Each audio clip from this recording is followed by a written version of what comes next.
Last game of the weekend is the Monday night Fulham versus Wolves. Quick chat about this one between Paul and Neil. Fulham 2.4, the draw is 3.35. Wolves 3.05. Neil Mellor will start with 3.05 for Wolves. Looks a tasty one for me on this one. Fulham 2 wins out of 6 at home. Wolves with that epic post-last minute victory against Tottenham last time out. Yeah, they deserve that, didn't they? Wolves for the bad luck that they've been having recently. I look at Wolves still as a team that are going to struggle this season in terms of bottom half of the table. I think Fulham are the same. I think Fulham's biggest problem is lack of goals. I actually think Fulham are a better team than Wolves in terms of starting 11. But Neto out for Wolves. I don't see Wolves going there and getting the victory at all. I think Fulham will get something from the game. And maybe even a victory. 2.4 is not bad odds for them. I know they've not been in great form. Wolves have been a hard team to beat without winning as many games as they'd have wanted to. But yeah, this could be Fulham's victory for me. I'd be on that more than the Wolves away. Do you agree, Paul? I ain't staying in for this one. No. If I've got things on a Monday night, this one ain't keeping me in. I'm not showing me plans yet, but this one ain't jumping off the page as a classic. 2 teams that will be top of the bottom half. You would expect. Fulham struggling for goals, struggling to score goals. Wolves surprised me. Watched them a couple of times this season at Molineux. Have been very hard done to with a couple of decisions. The points that they got against Tottenham, they probably deserved because they feel like they're probably 4 or 6 points down in the last week because of the penalty decisions. Been impressed with what Gary O'Neill's done, the way that they've set up. Both teams will not want to lose this. Hwang could be the difference. Really like him this season. He's having the season of his life. Scored the most goals he's ever scored in a season already. I'm going to go for both teams to score a draw and Hwang to get on the score sheet. What are you thinking, Neil Mellor? Fulham at home this season. Lost, won, lost, won, lost. Fulham win. Pereira is due a goal. Yes, there's the pattern for you. Good at maths for that. So Pereira to score. He's got 1 goal this season. Really like him. I think he's a talented boy for Fulham. 1 goal. It came away from home. The last time he scored at home for Fulham was against a team most teams scored against at home last season. Come on, Paul. You know the answer to that. It's a dig. It's Leeds. Yeah. So he's due a goal at home. Pereira and Fulham win. But they're also drew a draw. If you go in one lost, one lost, one lost. Where are the draws? There's got to be a bookend D there somewhere. Draw. You weren't good at maths. Sequencing. That's heavy maths. That Hwang any time to score in a draw is 9. So you go? Oh, where are we going? Pereira. This is what Fulham win. Pereira to score. Scrolling down. Great TV. Let's see. Pereira. Can add that. Let's dig out that. Oh, this is all live work. Here we go. I've just unselected Pereira again. Oh, dear me. So Fulham win. It's so easy to build a bet on this website. Who will score? You can go for Pereira. Talk amongst yourselves, everyone. So there's 6.25 for Pereira. Do you want both teams to score as well? No. There you go. Sorted. 6.25. That's as much as we can talk about Fulham against Wolves. We'll string it out to there. I'm sure it'll be an enjoyable game, and particularly if you're following it.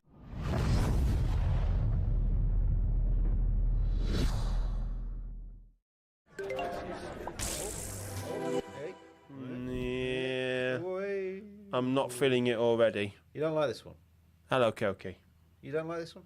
I'm liking it better now. Free spins, I'm liking it better now. Anything that's got free in it's good. Yeah. There's a free spin. There's another free spin. And another free spin. It'd be nice if they won. That one. That's all right. 12 times it by 3. We'll have that. And this is all free. Come on. Go again. Go again. Oh, got times 20 there. Got a times 20 there. Go on. Go again. Oh, this is huge. Look at that. Look at that. What we've just won. Have you seen what we've just won, everybody? Have you seen what we've just won? It's not just a mega win. This is humongous. You see what we just won? I'm getting all squeaky because I'm excited. Look at this. Oh. I told you we should have put more on. What the hell have we just done? We're in profit now. Get in. I like this game.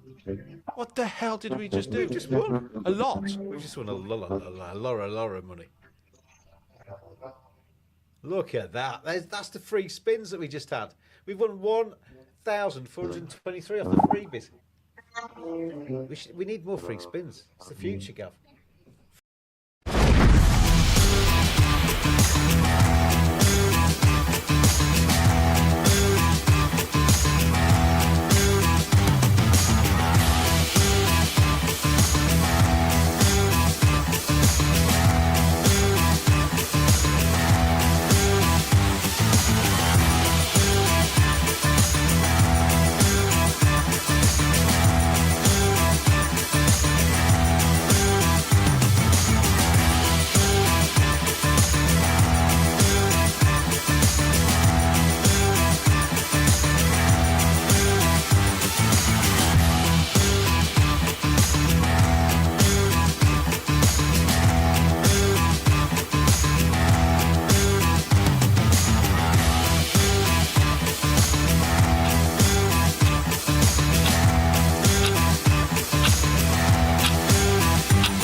Covering every game of the English Premier League, Champions League and Europa League, live as they happen. For the best live bets, this is Clubhouse TV with sportsbet.io. Please gamble responsibly. Good evening, everybody. Welcome along to Clubhouse TV with sportsbet.io. We are with you in the Clubhouse tonight to bring you another Premier League game, the last of the round. And it's a bottom half of the table clash between Fulham and Wolverhampton Wanderers. I'm Simon Barlow, joined by Pete Farries in the studio. Pete, how's your weekend gone so far? It was very nice. I went to Brighton for the weekend. That's a long way from where I live, folks. However, the father-in-law drives at speeds which are frankly terrifying. So it wasn't actually too bad of a drive because I sat in the back and just prayed for the whole drive. 3 hours, just fingers crossed and praying. But no, it was a really lovely weekend. We had a nice time. We saw my partner's family and potted around Brighton and went to see a 3 Degrees gig. Does anyone know the band 3 Degrees? 3 Degrees, that's the temperature outside the studio right There's now. only one an original 3 Degree left, but she was in tune. And the other two were good, and it was a very strange experience, which I might go into in more detail as the evening progresses. But no, it was a nice weekend, Si, and I'm looking forward to this. I think it's weird. You look at Fulham Wolves on the face of it, and you go, "Oh, come on! I mean, we had Man City Liverpool the weekend?" But I think there's loads of value in this game. Oh, and you're going to tell us about it soon. Well, I hope so. I'm not. It's hard to describe.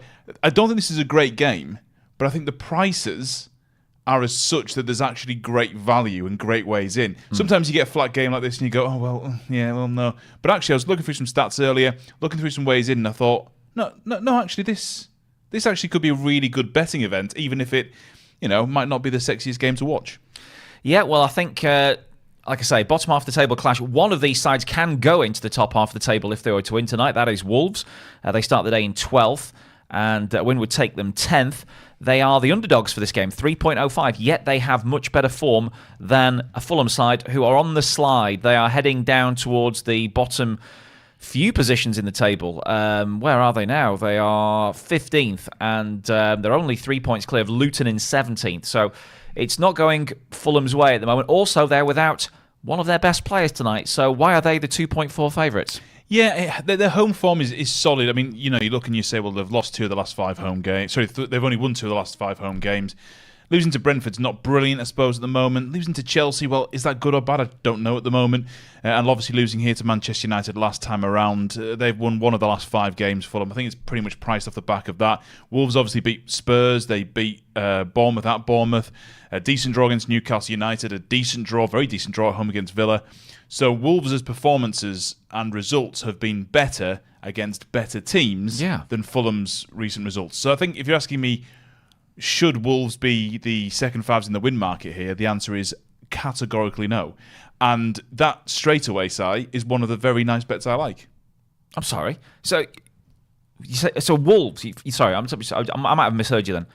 You like Wolves to win this? Yes. Okay, good. Yeah, sorry. I thought you said Fulham. Sorry. Did I say Fulham? I might have said I don't Fulham. know. I'm a very stupid person. I'm a very stupid person. We have to bear that in mind at all times. No, Wolves 3.05. I think, again, great form against better teams. I know Spurs have got injuries and there's all these kind of things, but still, Fulham don't strike me as a team I have any confidence in. I mean, look, they might get the win here, and there's nothing we can do at that point. But I'm looking at that 3.05 and thinking that's absolutely ludicrous. The other thing to say, and this is not a stat I like, but it's a stat we have to put forward because we're doing our jobs. Fulham against Wolves is a fascinating head-to-head affair. Now, again, I don't care about head-to-heads. They're not something I frame any of my bets on. I just do not care. But I was looking through this earlier on, and the last time that Fulham beat Wolves in 90 minutes was 2010. If you look through the most recent head-to-head meetings between the two sides, if I press the right button on my stats here, I've got them up here. Yeah, draw. Wolves win, Wolves win, Wolves win. Yeah. Draw. All low-scoring games as well. Yeah, sorry, so there was a 2018 win, apologies, 2018 win for Fulham. But generally, so 2018. But that's only one win since 2010 in the head-to-head affairs. And they've been together in leagues more often than not. That was a championship game, the last one, wasn't it, as well? So top flight Premier League games, then, you're going back a long time since Fulham beat Wolves in the Premier League. Or the equivalent of the Premier League, going back to 2012. Yeah, exactly, yeah. So this is the thing about this. I just look at it and I think this cannot be...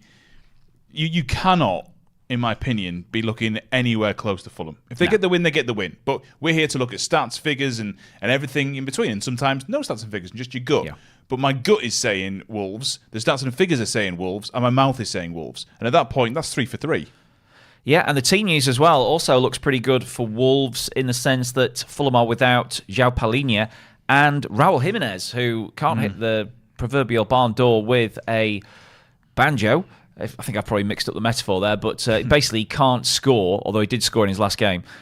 He starts up front against his former club. So it's Leno in goal, Castaigne, Uchlumba, Ream and Robinson across the back for Fulham. Reid, Kearney in midfield. William, Pereira, Iwobi behind Raul Jimenez. And then Wolves' side, Sarr in goal. Semedo, Gomez, Bueno, Kilman, Ait-Nouri. Bellegarde, Gomes and Lamina. Then Hwang Hee-chan and Matthias Cunha. So they're pretty much, apart from Pedro Neto, they're not far off full strength, are they? No, there's a couple here and there. Obviously, they've got a few injuries, Fraser and Hodge, but it's like, whatever. It's not those aren't big. Hodge isn't a starter. No, exactly. These are not key injuries, particularly for Wolves. Again, that's another feather in the cap for backing Wolves here.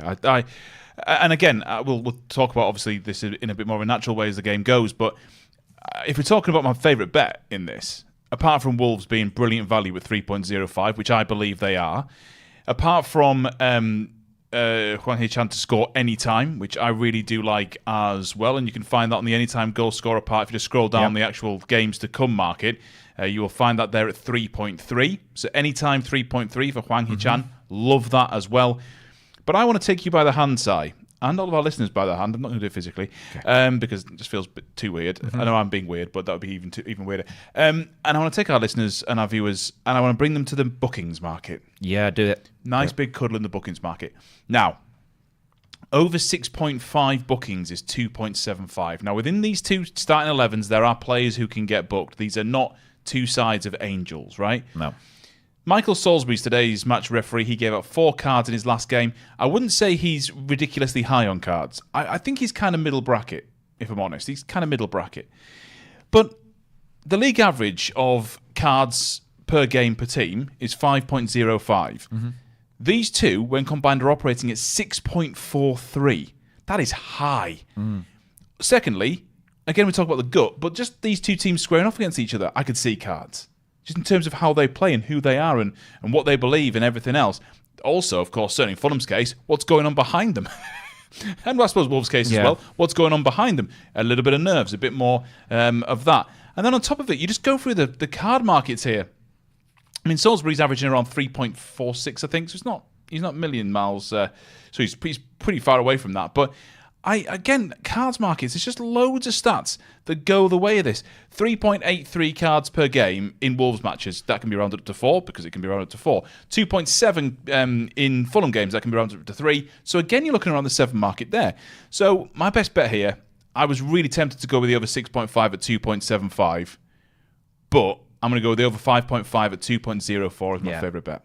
Sensible stuff there. I think also the lack of a João Palhinha in the Fulham side probably takes at least one yellow. Well, it does take one yellow card out of the team because he's almost a guaranteed yellow card every time he plays. Hello to Slissy. Hello to Rodri A. Hello to Brahi, who thought Marios has joined us as well. Navidart was with us earlier as well. Pete's put up some GIF there. Somebody waving hello there as well. That's Inigo Montoya. From The Inigo- Princess Bride. Sorry. Hello, my name is Inigo Montoya. You killed my father. Didn't he play? Wasn't he a Barcelona centre-back? Well, yeah, Montoya. You killed my father. Prepared to die. Okay. Well, No? Anyone watch The Princess Bride? Or do I have to make you all my enemies? and Viv has come up with the lookalikes. He's gone with, I think that's Aidan Markham, isn't it? Aidan Markham. Nothing like him. That's with all. Professor Brian Cox. Just human man. That's all I am there. Yeah, Brian my Cox. hair's a little bit different. The Brian from Cox thing, I think, is fair. tonight. Okay, they're in the tunnel.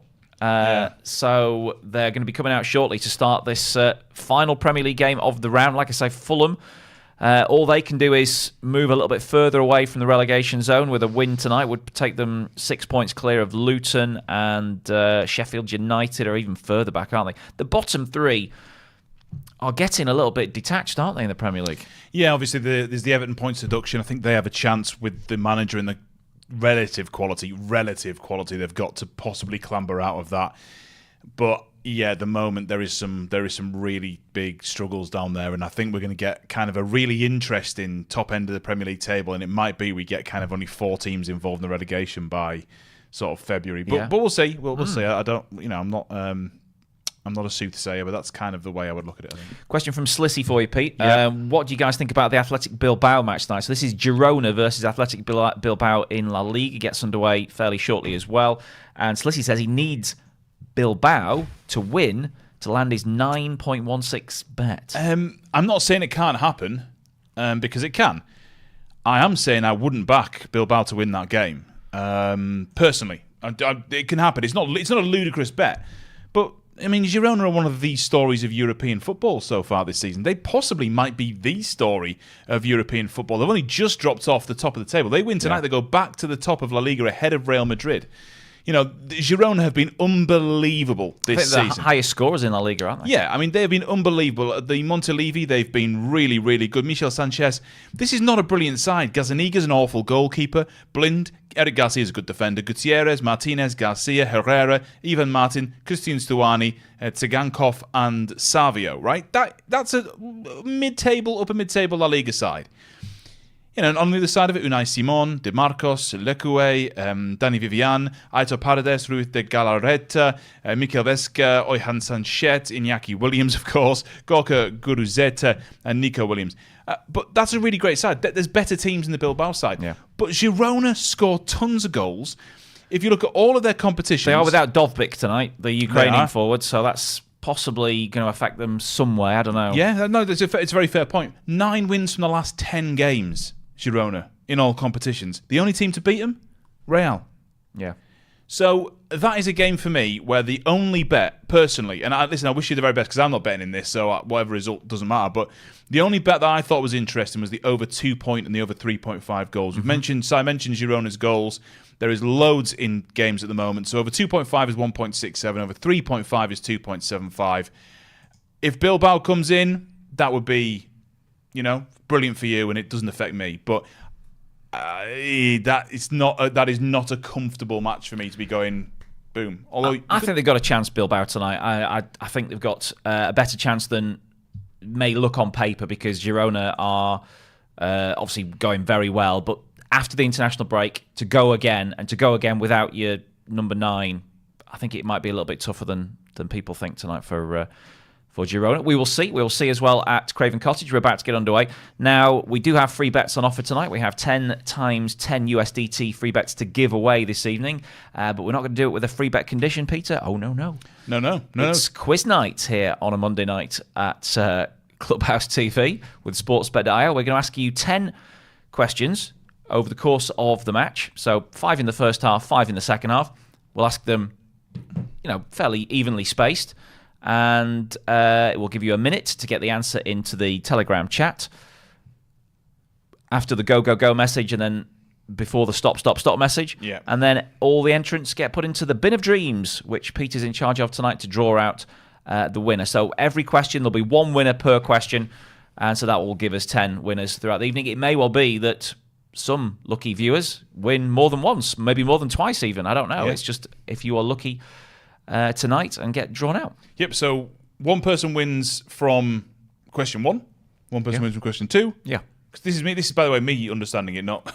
I don't fully understand. So question 1, question 2, we just go through like that. Yes. Easy peasy. Yeah, that's easy peasy. And I've got a list of questions in front of me, which has been provided by our glorious leader, Gav P, and they're all pretty good questions as well. So we're underway anyway. I won't give any more clues away about what the questions may be and when they will come. You'll just have to keep watching. You will indeed. They're off and racing. Fulham Wolves then. So we've got 90 minutes of really intriguing football ahead of us here. I am very strongly on Wolves.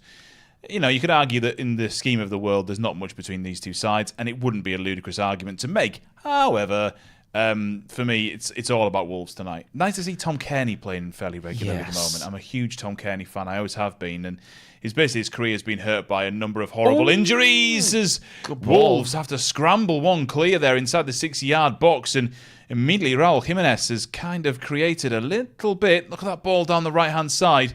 It's created a little bit of nerves. Yeah. Well, he's miskicked, hasn't he? Raul Jimenez has made his near-post run, and he's had a clear shot at the ball and not really made the best contact. So that's an early warning for Wolves. But if you're a Wolves fan, you will know all about Raul Jimenez. He came to Wolves with a reputation of being a very good goal scorer, Mexican international, ex-Benfica.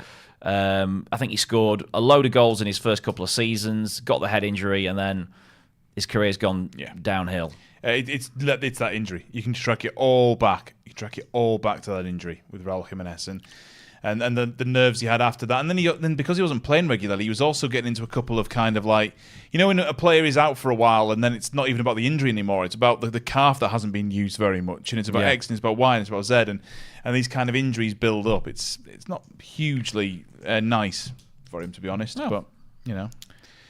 Also underway, Girona Bilbao. So we will keep half an eye on that. Shall I put that game on our other screens? Please do, yes, please do. Also, we're underway in Italy, where there's a game between Bologna and Torino right now. I'll just have a little look through as the stats in the Serie A game. We've got Bologna just edging possession at the moment, 1 shot apiece, 1 corner so far to the home side, nothing as yet for Torino.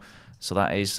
in Serie A this evening. Keep an eye on that game too. I think it's got to be Bologna, to be honest. I was looking at this one earlier, and I've actually backed Bologna with the old Peter Farry's pound tonight as well. Mm-hmm. I think that the problem you've got is that obviously these are two, in the scheme of things, pretty middling sides. You know? Yeah, it's 8th place, 12th as the table stands. But I mean, Torino, if they were to win, they would go above Bologna, so they would go 8th. Yeah, but Bologna's home form is very, very good.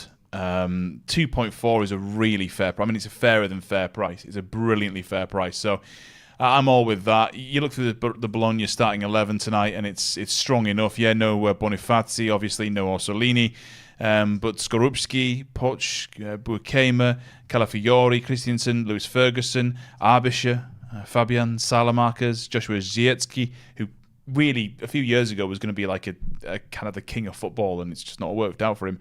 And Ndoye, you look through the Ivan Juric side, Gemelo, Rodriguez, Lazaro, Belanova, Buongiomo, Tamezza, Carolinetti, Vlasic, Ilic, Zapata and Sanabria. But Torino are fine, but Bologna's home form is way too good. I mean, listen, I'm not going to back this as my best bet of the night, but a little double tonight of Wolves and Bologna. Yeah. 7.56 is not a bad way to go, I don't think. Just seen a first rugged challenge of the night by Harrison Reed on Matthias Cunha. No yellow card there so far. Michael Salisbury keeping his cards in his pockets, but I think with a challenge like that, Harrison Reed is going to be on a warning. Yeah. We have played just 4 minutes at Craven Cottage, and why not go for the first question then? Let's bring you the first question of tonight's quiz, and you have got probably about 60 seconds to get the answer in. Once I type in go, yeah, by the way. Peter will commence the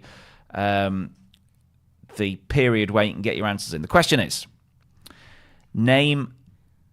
apart from Fulham, name another men's professional team in England that starts with the letter F. So you've got a bit of thinking time here. Apart from Fulham, so don't want anybody to put the answer Fulham in here. That will be discounted. Name another professional men's team in England that starts with the letter F. Right. Okay, you've got time to probably Google it or Look, just Google it. Yeah. Just Google ask it. a friend. Just Google it. Yeah, chance for Athletic Bilbao. And No, it was for Girona, I think. No. Oh no!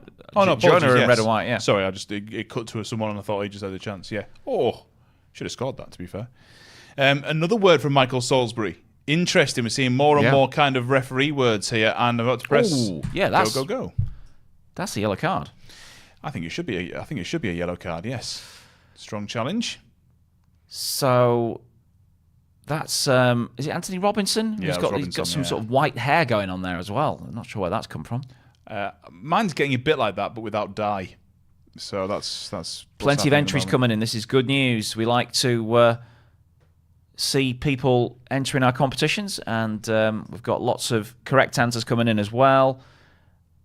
Give you a few more seconds before Pete presses the stop and closes the entries for our first free bet draw this evening. 10 USDT to the one winner here, but then there's going to be another 9 opportunities throughout the course of the match here between Fulham and Wolves, which is still 0-0. Yep, and I would say that both sides are showing plenty of intent, actually. You know, Fulham are trying to move the ball quite nicely and get into it, but Wolves are finding some gaps. And do I press stop now? Yeah, do it. Yeah, why not? Stop, it's over. It's over, folks, for question 1. Okay, so I think I'm going to count up the entries here because it's quite a lot. And I'll make sure that we've got enough in here. 2, 3, 4, 5, 6, 7. Live counting. You're listening to a man count here with Clubhouse TV. Chance, by the way, for Girona. Free kick on the left-hand side, the penalty area well dealt with. And in the end, it's going to look like it's Bilbao coming back forward on the counter. But Girona looks so smart in possession today. Bad news for me, by the way. Torino have scored, and then it's even better news for me because it's been immediately discounted. So a real rollercoaster for me in the last few seconds. A reminder, liking the look of cards in this Fulham game, like the look of bookings, an awful lot. Goal, he says. Where's the goal come? This is Timo who spotted it. Viv has spotted it, and it looks like it's a Fulham goal for Robinson. Iwobi.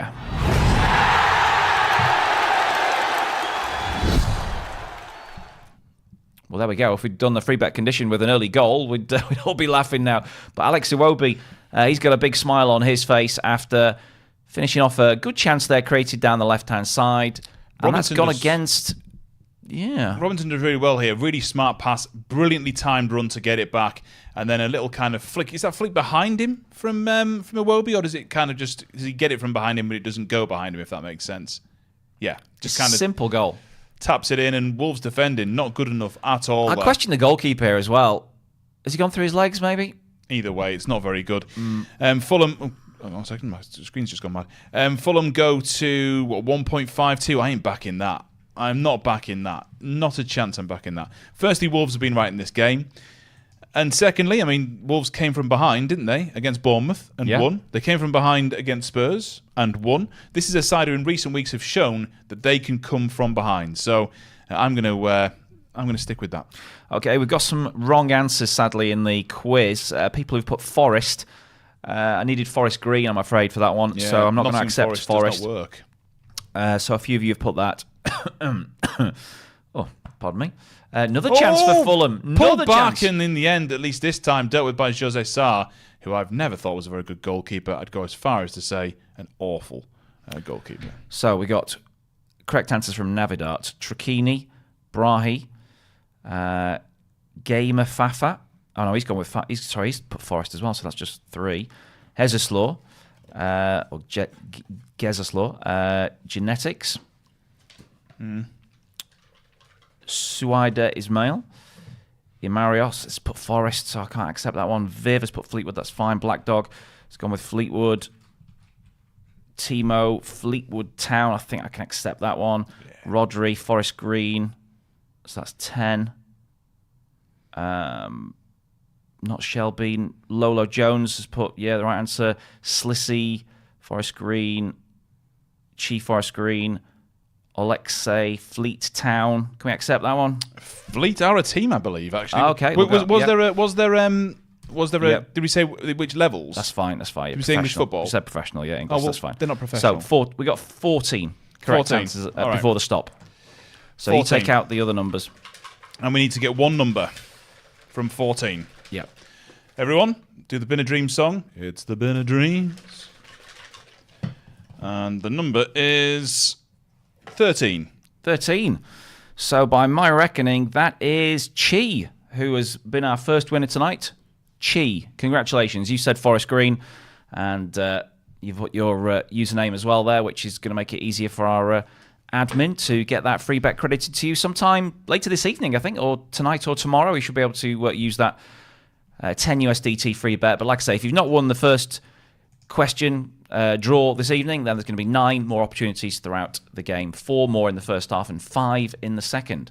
Yeah, hello, Koki, by the way, who called me Jack yet again, although it may have been a joke, but if it wasn't, I mean, the thing is, one of my best friends, that's fine. But at the same time, let's just show some respect. Yeah. Wolves are 7 right now. The only thing I'd say is that while we were doing that, Fulham had another decent chance from range. I think it was Kearney who hit it from range. So Fulham are definitely looking, at the moment, pretty strong. They're certainly looking like they're full of vim and vigour. And, you don't want to see much more of this. I will say that. I'm not hugely happy with what I'm seeing from Wolves on the whole. Fulham just trying a clever ball to catch Jose Sarr off balance. And Bologna 2.7, by the way, reminded that Torino goal was not allowed. That was scratched. Whenever I'm looking up, I'm seeing Athletic Bilbao on the attack at the Montelivi, and it's good defending there by Savio, who tracks back and then tries to start a counter-attack. I'd go first half goal in that. Yeah, me too. Definitely look at a goal in the first half. I mean, if you look at the first half total, over 0.5 in Spain, it's 1.56. That is very decent value. I think from what we're watching, not necessarily statistically, although there's loads of goals in Girona games, but from what we're watching, it looks like there's a first half goal coming in that tie. It really does. Certainly does, yeah. Live prices in the game in Spain. Oh, just disappeared off my screen right now. In play, that's what I need. Nope. It's an issue loading my data. Please try again. Can you tell me what the prices in Spain are? I can indeed. Girona 2.58, the draw 3.35, Bilbao 2.82, if you fancy that. I'm going to go for another first half goal in this Fulham game as well. It might come for Fulham, it might come for Wolves, but again, we've seen a really open game, loads of intent. Do you know what? It might be time to head to a little thing I like to call Double Town. Okay. Would you like to join me? Yeah, why not? On my double bus. Just for another goal in the first half of this Fulham Wolves game, and a goal in the first half. I mean, I might even make it Triple Town and go with the Torino Bologna game, because that's quite an open game as well at the moment. In fact, let's do that. I think there is a chance of a first half goal in all of these. So over 0.5 first half goals, Girona Bilbao. Over 1.5 first half goals, Fulham Wolves. And I'm just going to pop in Torino Bologna as well, because I do think, from what I've watched, we've seen a goal disallowed, of course, in that game as well. Just a first half goal. Doesn't matter who for, doesn't matter how it goes in. That treble there is 6.95.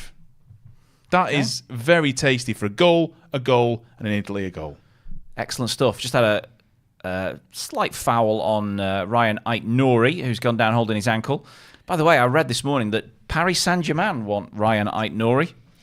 Well, what's interesting about PSG now is that they're obviously making very clear, concerted effort to move away from the era they were in. Yeah. But sometimes you can overcorrect. And sometimes you can go the other side. It's an interesting one. It really is. He came from France, didn't he? Was he Angers, something like that, where Wolves got him from, and he was very highly rated when he was there in Ligue 1, but hardly played that much for Wolves in the last few years. So I don't know where that's come from, but maybe his agent's getting his name out there or something. Yeah, very possibly. It might be that PSG, I've never even heard his name, but he just gets dropped, and then another club goes, hang on a second, I could look at him if PSG are. I don't know who PFG are, but PSG. Viv says, anything on Serie A, Pete? Yes. Could be a chance there for Wolves, Pete. Hwang is through, and Hwang shoots off the bar. Back to him at 3.3 to score any time here. That could have been a lovely first half goal and an any time at 3.3, and instead he hits the crossbar. But look at Fulham here. This is basically 1-on-4, and the through ball is of such quality and the defending of such lack of quality that he can get through. And I mean, what a ball that is! That is an absolutely beautiful ball, and Mayfield he could have done better. Yeah, Viv, I'm just back in Bologna in in that game in Italy. I'm just backing Bologna. I think the home side, their form is definitely too good at the Della Ara, and I don't think Torino will match them. So I'm going for, Bologna. 2.78 at the moment, mate. Could so easily have been that second goal in the first half that Pete needs there from Hwang Hee-chan. It's picked for an anytime goal as well, as a cross goes in from Fulham and it's headed away. Might be a corner. I think it is. How many more starting 11 strikers, the main guy of a team in the Premier League would be 3.3 anytime? Do you know what I mean? Yeah. Just seemed a bit big to me, that. I mean, I'm no expert, but it seemed a bit big. Fulham defending, as you rightly say, was poor as well there. Tim Ream stepped up, left a massive hole behind him, and Hwang Hee-chan has just run through, clear on goal, and should have finished it, really. 2 corners in the game. Is there a corners way into this yet? I'm not seeing one. No. It doesn't feel like an obvious corners game, and people are reluctant to play the unders. I never recommend an unders corners bet, really, even though I might think the game might go that way, because I know nobody's going to listen to me. Well, unders, it's a strange thing, isn't it? As people who bet, we like to bet on something happening rather than not. Yeah. I reckon I could count on one hand the amount of times I've played unders in a market. If I feel it might be unders, I just leave it. It's a very strange thing, because objectively, it's the same thing. It's just an opinion. I think what it is for me is that for unders, let's say 2.5, you only get 2 goals. But for the overs, you could have 100 goals. It always feels to me much more restrictive playing the unders than it does the overs, even though that's probably not true. Yeah, I mean, I think by and large, if you played unders across the board in, I don't know, international games or World Cup finals games, you'd probably be showing a massive profit. Yeah. But usually the bigger price. Yeah, it's just the games that aren't unders, the ones that you remember. Here's a chance for Fulham. That's awful ball from Iwobi. Yeah. And it goes out for a goal kick. Let's have another question. Oh, Question 2 of tonight's quiz. And a fresh opportunity for anybody who didn't enter or indeed win the first question to get back in. This question, which we will require the answer from you when Pete presses go, go, go, is which team has scored the most goals in the Premier League this weekend? Oh, this weekend. Yeah, so which team has scored the most goals in their Premier League game this weekend? So there were, up to now, there have been 9 games, and it shouldn't take too much thinking about, really, to come up with the answer of this one. Have you got it? Do I know? Do you know? I actually can't think of this of my head. You were in Brighton, weren't you? You were watching the 3 Degrees. You weren't following the games on Saturday. Honestly, I really want to talk about that 3 Degrees thing, because it was an absolutely insane evening. It was a really lovely time with my partner's family, who were all really lovely, but 3 Degrees, it was absolute madness. There was one of them who couldn't see anymore, really. There was one of them who was young and was a bit lost. And there was one who was really lost, who was kind of older, middle-aged, and it was one of the best things I've ever seen. It was insane. Plus, everyone, I was the youngest person in there by 25 years, and I'm not young. Yeah. So you can imagine what the scene's like. Plus, everyone else there was, all these OAPs were hammered. It was honestly one of the best things I have ever been to. It was madness. Oh! Yeah, a yellow card at last. We're off. We are off and off. And a chance as well for, I think that was Christian Stuani, hanging in the air, getting a header in towards goal. It's come off the post. So the keeper was beaten, and Stuani is denied by the woodwork there in Spain. Second chance in space of about a minute for Stuani. He had a header just wide before that as well. Oh, this is going to be easy to administrate, because I think everybody's got the right answer. So that's good news. Everybody so far, anyway. You might as well shut the entries. I think we've got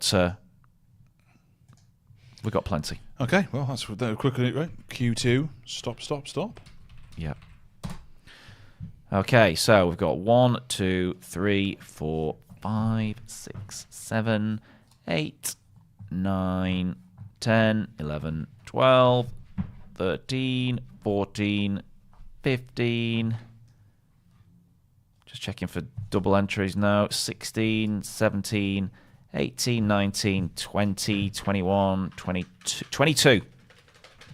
Have we got 22 numbers in there, Peter? I think so. I think we've gone up to at least 22 before. So. I think I have seen a 22. Okay. So 1 second. I'm looking away, everyone. As you can see, the Bin of Dreams is there. I'm looking away. I need to put it in the... In the shot, yep. I can see him picking. It is number 22. It's number 22, right. Bizarre. 22. Bizarre. And that was Alexi. Congratulations, Alexi.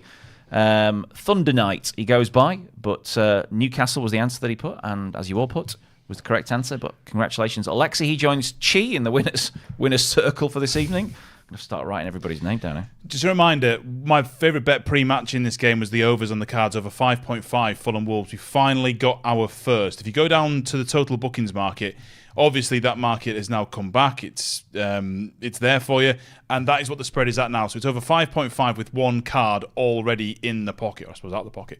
1.65 looks very, very good to me. I'm sticking to the over 5.5 there. 20 minutes gone at Craven Cottage then, and Fulham's lead looking decent for their lead. Just that one Hwang chance, which has been an opportunity for Wolves to equalise. Athletic Bilbao on the attack again, but Girona doing some good defending there. I suppose I should get the Italian game up as well, shouldn't I? Really, that would be the professional way to approach this. There it is. Hello. It was Slissy, wasn't it, who wants Athletic Bilbao to win tonight to complete his I think so, bet, yes. to complete his... Look, I'm not saying it won't happen. I'm just saying that it's a bet that I wouldn't personally take on, just because of how well Girona have been playing.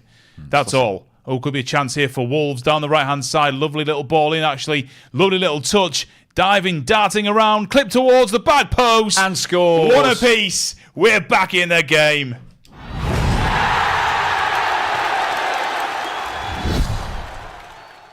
Well, some people thought this wouldn't be an exciting game tonight, but we've got 2 goals in the first 21 minutes, and Wolves weren't behind for long. A fantastic run and cross from Bellegarde, and then the header from Cunha. Deadly. Really good play down this right-hand side. Really good play. Great movement. Fulham, I mean, what was that, 7 back? And look, I mean, no one's really committing to anything. I mean, Bellegarde does brilliantly here. Look at that. That's brilliant. Brilliant height on the ball. Picks his man perfectly. But, I mean, with the amount of bodies they've got back there, apart from, I'd say one defender there is doing the right thing. Yeah, I'd say one defender is doing the right thing. They can't defend, can they, Fulham?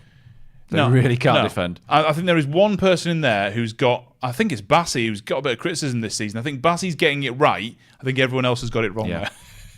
But I don't care. We backed Wolves at 3.05 pre-match. We went again on them at 7.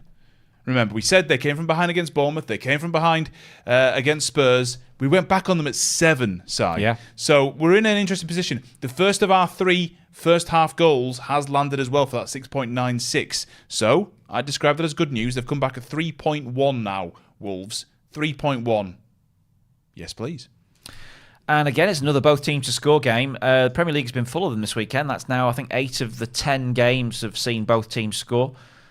There's a long throw opportunity for Fulham to strike right back, but they get it back on the edge of the box.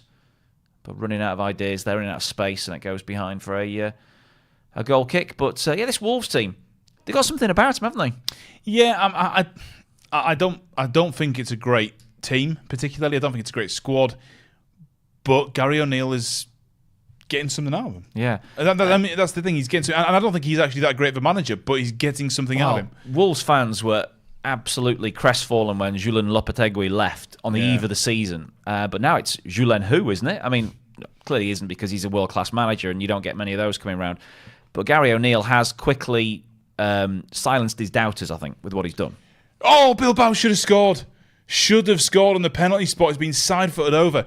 Yeah, I mean, I would say that a lot of this is built. Maybe our viewers abroad haven't seen this, but Gary O'Neill went on to Monday Night Football, I think it was, in this country, and sort of talked through tactically what he wanted.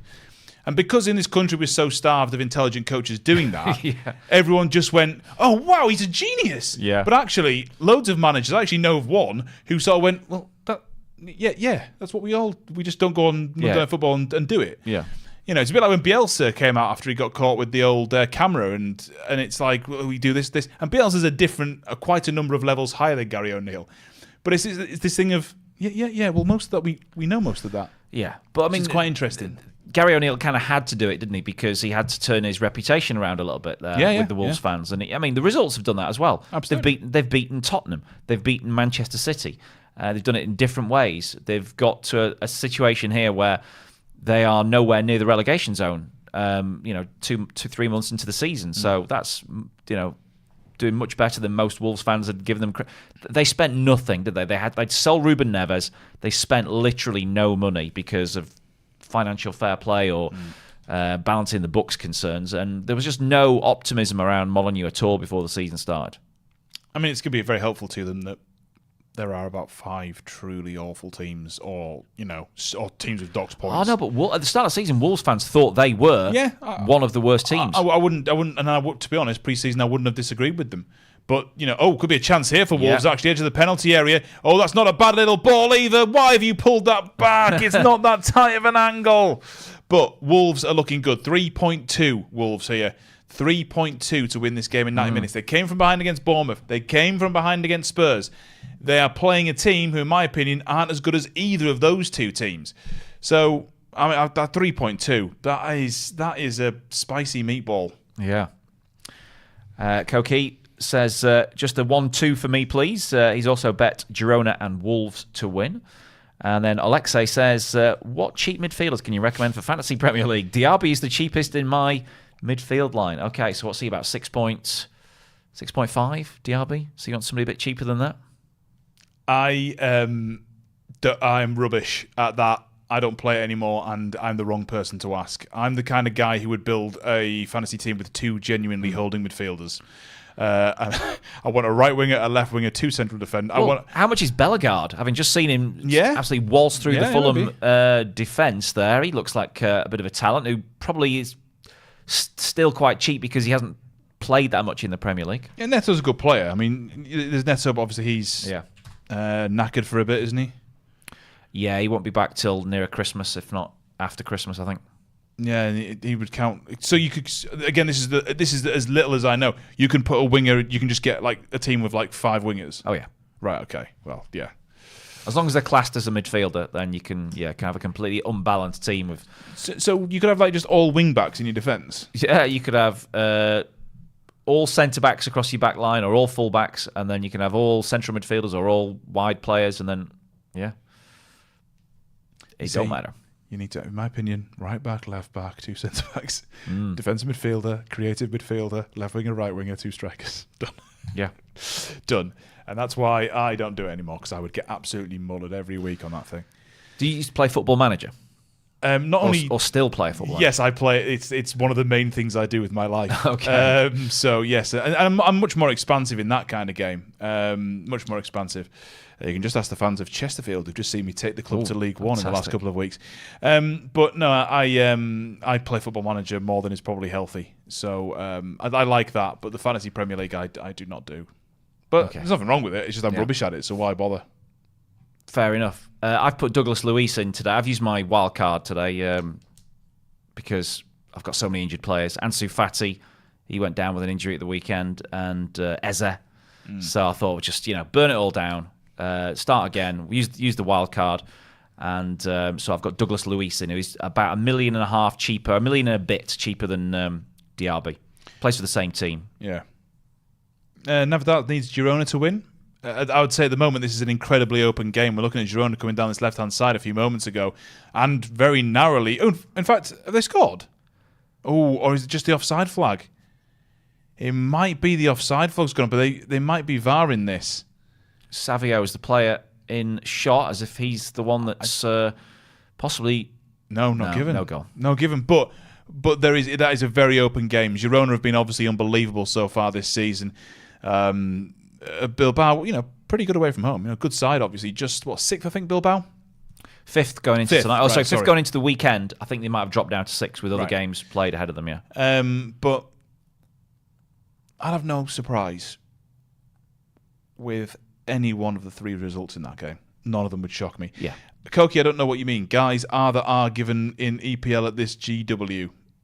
I mean, that is just... I have no idea what that could... Get back in touch with a clear indication of what you mean, because I have no idea. This is offside, yeah. Annoying, but Girona have been... Listen, Bilbao have had chances. They side-footed one over the bar about 5 minutes ago that really should have gone on target, really should have been scored. So, there is big chances in this game. And actually, Torino-Bologna as well. We've got this one up on our screens now. sadly, we're coming towards the end of the first half in that, so we might not get the goal we want in that. Let's do another question. Okay. We're half an hour into this game now, and we need question number 3. And it's another easy one, a simple A or B sort of answer to this one. And it's, who is higher in the Premier League right now? Is it Fulham or Wolves? So which of the two teams playing in the Premier League right now, and it's 1-1, so that shouldn't affect things anyway in the live table, but which of the two is higher in the Premier League table right now? And folks, remember, you can win more than once. So if you've won or if you've entered before, you can win. It's not going to happen, I don't think, because the odds would be ridiculous. But you could theoretically win all 10 questions. So the answers here is either Fulham or Wolves. It's simple, 50-50, and I think most people will know from what we've said tonight during the broadcast that one of these teams is doing better than the other. Ready to go, everyone? Yeah. Good. Okay. It's in the chat. Willian has just offered his best effort there. That's gone for a goal kick. He's had a quiet game so far. I think he was involved as a pre-assister of the Fulham goal. It was a simple sort of 5-yard ball down the line, really. Didn't do a great deal. This is good pressing, this from Fulham. This is good pressing. I really don't like Jose Sarr. No. I used to, but he's just gone... He's not good enough anymore, is he? Do you know what? It's weird. I never rated Rui Patricio either. I always thought Patricio was just not good enough. Every time I saw him, he would do about 5 bad things. And then he'd pull off like one world-class save or have one okay tournament, and everyone would go, he's one of the best goalkeepers in the world. No, he's not. It's Rui Patricio. He's just not. That's a hill I would die. I think Sarr was an improvement on Rui Patricio, but then quickly he regressed, didn't he, I think? Anyway, I do think it's hard for goalkeepers from overseas to get used to Premier League football. We've seen it with Onana this season. You know, obviously he's a Champions League finalist, you know, multi-capped international, whatever. But he's really struggled in the first few weeks of the season. Now he's starting to get it. And Flecken as well, who's, you know, decent Bundesliga goalkeepers come in. He's not really torn up any trees yet. Yeah, I mean, and even go back historically, he thinks the likes of De Gea. I mean, De Gea was shaky when he arrived. I mean, he was 18 and I think weighed about 3 stone. But he struggled. You know, it's not an easy. You sometimes forget because we see it all the time. It's not the easiest league, right? It's a pretty good league in the scheme of things. Although it's not as good as it thinks it is. Hearing today that Alisson's got an injury, might be out for a couple of games. They're saying that he picked up a muscle injury in the late stages of that Saturday game against Manchester City. Who's that? Is it still Kevin Keller? Yeah. He's probably been very popular on the fantasy league front today. Another yellow card. Come on, I've got a yellow card button here. There we go. I'll press it. 2 down, Si. 2 down. Did you press stop? I think you can do it now. Because no, I didn't. I completely forgot about that. We've Sorry, got everyone. Loads of entries. That's my fault, everyone. So we've got 1, 2, 3, 4, 5, 6, 7. Right, you get off my back, mate. Have a drink of water.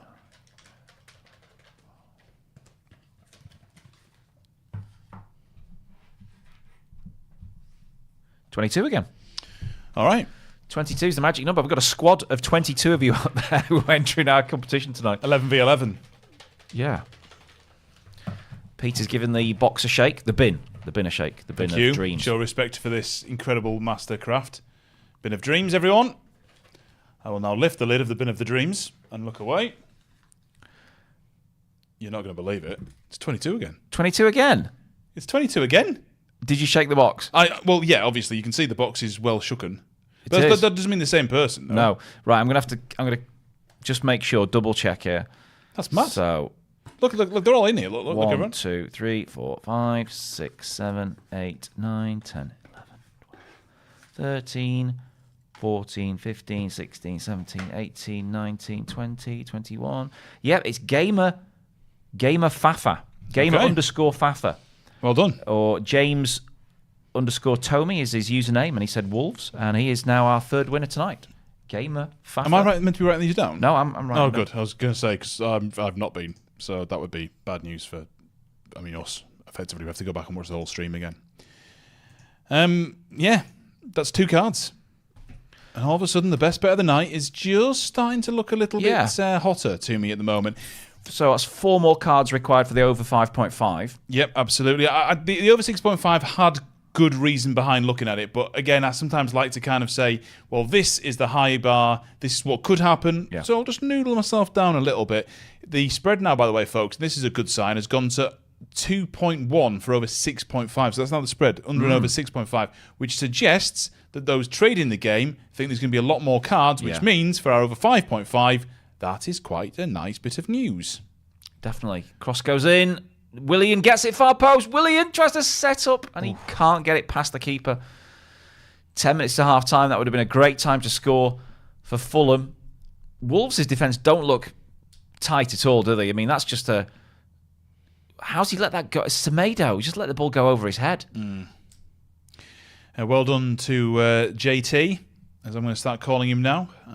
But, I mean, if you're the last one in... Chance for Wolves. Hwang. Corner. He gets a corner. 22 is looking like a lucky number at the moment. Imagine if I pull it again tonight. Incredible news if I pull that again tonight. That will be the 3rd corner of the game.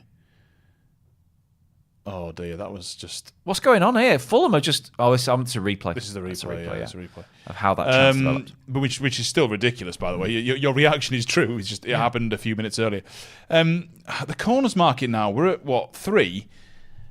7 is not crazy. I mean, the over 9 is not crazy here. 10 is not crazy in this game. I'm not sure I'd be looking at 11, 12, 13, 14, 15. But over 9 is 1.84. And I don't mind that. In fact, I'm going to back that with my own money as well. I really like that. Over 9 at 1.81 is, I think, a really decent way to go. So we need 10 corners in this game. Oh, what's Fulham's defence doing? Oh! I mean, they're losing out on 50-50 tackles inside their own penalty area, which is never a good thing to do. And on that occasion, they're bailed out.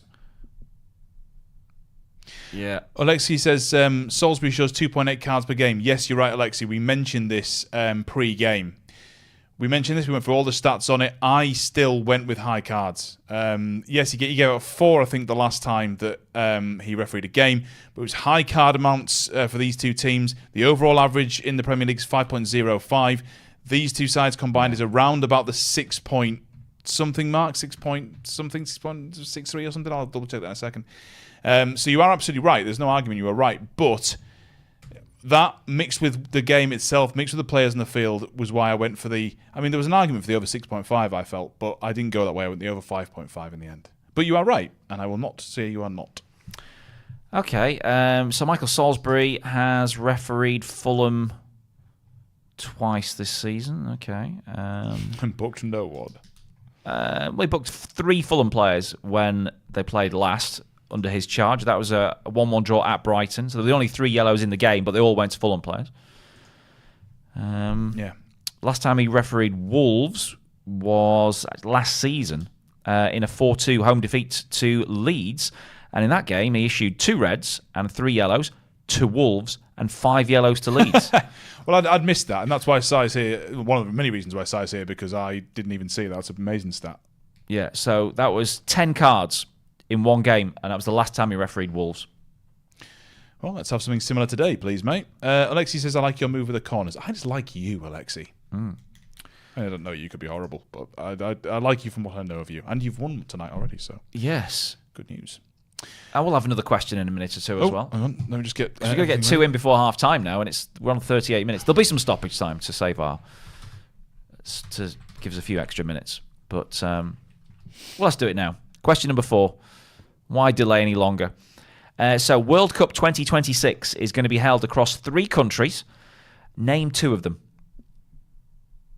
So 2 of the 3 host countries for World Cup 2026, Men's World Cup 2026, that is. Everyone ready? 2 of the 3 countries of the 2026 World Cup, hosting-wise, go. Yeah. Bilbao Girona, over 1.5 is 1.72. Over 2.5 is 2.65. Again, from what I'm watching, it looks... Yeah. It looks clear. It looks obvious. open. Yeah. Savio playing well, I think, from what I see. He was meant to be out with a hamstring injury, but he's been very lively. And the two Williams players two Williams brothers for Athletic Bilbao, they seem to be heavily involved as well. Stu Arney, you mentioned he had a couple of chances in the space of a couple of minutes. So the attacking players are showing up in Spain. They just haven't scored yet.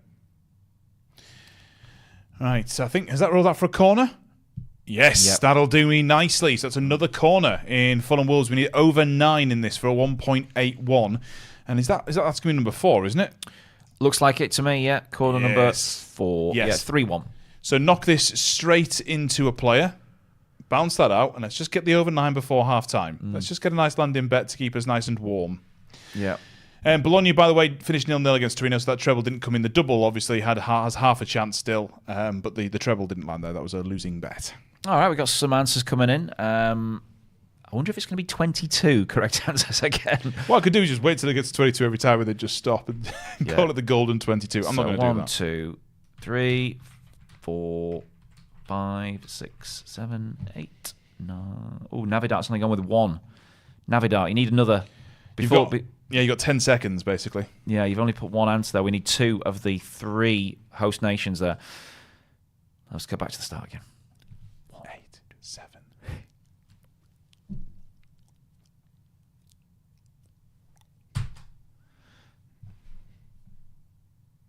Oh, Trucchini, you missed by an inch, mate. Yeah, so Trucchini, your answer came after Pete put stop. So I'm going to have to discount you for this one, but there'll be more opportunities. So Navidad just got in there. So 1, 2, 3, 4, 5, 6, 7, 8, 9, 10, 11, 12, 13, 14, 15, 16, 17, 18, 19, 20, 21, funnily enough. If Trucchini had got in, it would have been 22. 21.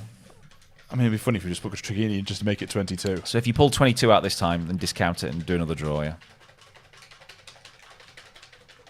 Bin of Dreams. Looking away. It's 20. No, it's not. It is 12. 12, right. 12, everyone. If you want to see the evidence there. 1, 2, 3, 12. 4, 5, 6. 12. It's Chi again. Huh? Chi. The second time tonight. It's your lucky night, Chi. Just going to count that again. So Taft 9 was 1, Sulak 2, Ro was 3, Timo was 4, Brahi was 5, Viv was 6, Jeslaw 7, Ben was 8, Koki was 9, Shelby was 10, Slissy was 11, Chi was 12, yeah? Wow. What a night. I tell you what, Chi and the Bin of Dreams. Good friends tonight. 20 USDT he's making tonight. 20 USDT in free bets. End up getting paid more than us for this show at this rate. Good ball down the right-hand side for Wolves, although Fulham, Anthony Robinson should see that out. Opts to just try and bring it away in space instead. Maybe getting himself into a bit of an awkward position here, Robinson. In the end, gives the ball away.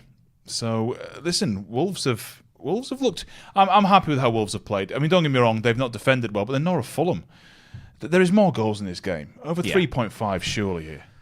Definitely think so. I mean, an over 2.5 goals game has been...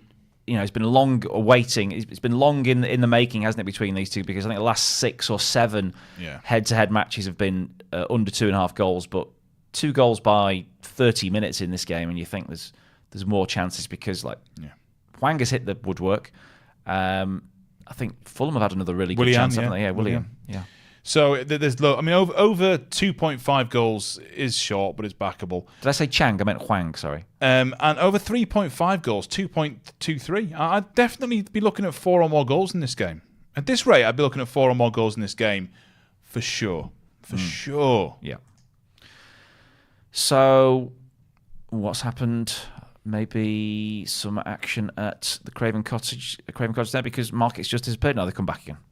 Hate it when it does that. Yeah, it makes me think, what have I missed? Booking or reds. It's a red or goal straight away, isn't it? It's like, it must be a red or a goal. Oh, it's not. It's just someone pressed the wrong button or brought the market down for 2 seconds while they reprice something. Yeah, that's a smart ball to that right-hand side. Robinson may opt to go back towards the keeper. Does. Pressure on here. Oh, big pressure. And a disaster here for Fulham. They might get away with it. They have. My word. Burnt Leno. Burnt. Goalkeepers, they still don't like back passes, do they? Because just they're not footballers. Nah, just leather that. You cannot. When you know you're going to get... Okay, if against a team who perhaps aren't pressing, fine. But both sides are pressing keepers, and you cannot be faffing along with that. You're not Fabian Barthez. And even then... Fabian Barthez had some howlers, didn't he? Yeah. A disaster, yeah. But still amazing. Ooh, right ball, right. This is what I like about Wolves. Didn't quite get that right there, but it was absolutely the right tactical decision, the right call. Just didn't quite go their way on that occasion. I mean, there's nothing wrong with the back pass. The back pass is a good... It's not put him under any pressure in terms of a pass that's going towards a goal. He can walk onto it, run onto it, and just leather it. And he doesn't. He tries to be fancy and take a touch. I mean, the thing is as well, he's running into the direction that the striker's already running. He doesn't try and change the angle even. He tries to outpace the striker, which you're not going to do because you're burnt Leno. Right, 3 minutes stoppage time. So let's get this final question of the half out there to our viewers and give Chi another opportunity to clean up. So question 5 is, name another professional team in England, men's professional team, that starts with the letter W. So we had the letter F before because Fulham are playing. Now for Wolves, any team not Wolves from England that starts with the letter W, and there's quite a few examples. There is a lot. So press go, and then go. The guys can get their answers in. Oh, that's got to be a card. Come on, Michael. You can't be taking that. That should be a card. Let's get to 3 before half time, Michael. Come on. Let's have a look at this. Yep. Lots of answers. West Ham and Watford coming in. West Ham and Watford seem popular. It's the first time for everything. You could have had Wigan. Yeah. You could have had Wrexham. Well, you still can because I've not pressed stop. That's true. Yet. I'm actually giving you the answers before we've pressed stop. Yeah. You're giving the game away. I'll press stop in a second. But yeah, Trachini, get your answer in quickly, lad, because you missed out very narrowly last time. He's probably trying to be number 22, lucky number 22, wasn't he? And just missed out. I think that's a bad strategy. Just in terms of if that's what you're planning on doing, bad strategy, kids. We've all got strategy. An equal chance of winning. Yeah, I'm no probability expert, but I would say I'm not going to pull 22 again. Although, imagine if I did. Should we stop? I think last chance, last call. Trachini, are you in? Yeah, he got in early. Yeah, last fine. call. Okay, done. Right, so we got 1, 2, 3, 4, 5, 6, 7, 8, 9, 10, 11, 12, 13, 14, 15, 16. I have to scroll up. 17, 18, 19, 20, 21, 22, 23, 24. So a couple more. I'm going to have to add 23 and 24 if everyone will just give me a second. Just checking there's no... No, so Son has come in now. I've not seen Son join the quiz earlier. Just as evidence, everyone, 23 and 24 being put into the box, the bin of dreams. Yeah, 24. All above board, as always, folks. All above board. And to join Chi twice, Alexei and Gamer Fafa as winners tonight, it is... Over to Peter. 17. High numbers tonight. High numbers. It is number 17. So, Lolo Jones, you were 1. Braha, you were 2. Timo 3. Shelby 4. Alexi 5. Trachini 6. Son 7. Genetics 8. Row 9. Viv was 10. Jesus Law 11. Koki 12. Black Dog was 13. Imarios was 14. Navidart was 15. Slissy was 16. And Manuel Alonso. Hello to Manuel Alonso. You were number 17. Well done. Not seen that name before, so make sure you get... Manuel Alonso. Sorry, everyone. I decided to do something as I took a swig of water. That was entirely my fault. Half-time. Congratulations. Cottage. 10 USDT free bet heading your way after the show. So, we're at half-time. And it's been a good half, hasn't it? We've seen, two teams with potential to score more goals, some dodgy defending and goalkeeping as well, but this isn't going to finish 1-1, is it? Overs on the cards. Yeah. Overs on the goals. Overs on the corners. I think we get over 3.5 goals. We definitely get the over 5.5 cards, in my opinion, and the over 9 corners also looking very, very sharp. So I'm enjoying this. I'm actually enjoying this. I always enjoy this, but I'm enjoying this game. Yeah. more than I thought would. Okay, more analysis, more bets, more quizzing, and hopefully some more fun coming up after the break. During the half-time, we're going to listen to the Euro podcast team go through some Champions League action. In fact, they're going to look forward to Paris Saint-Germain versus Newcastle now with Dave Eason.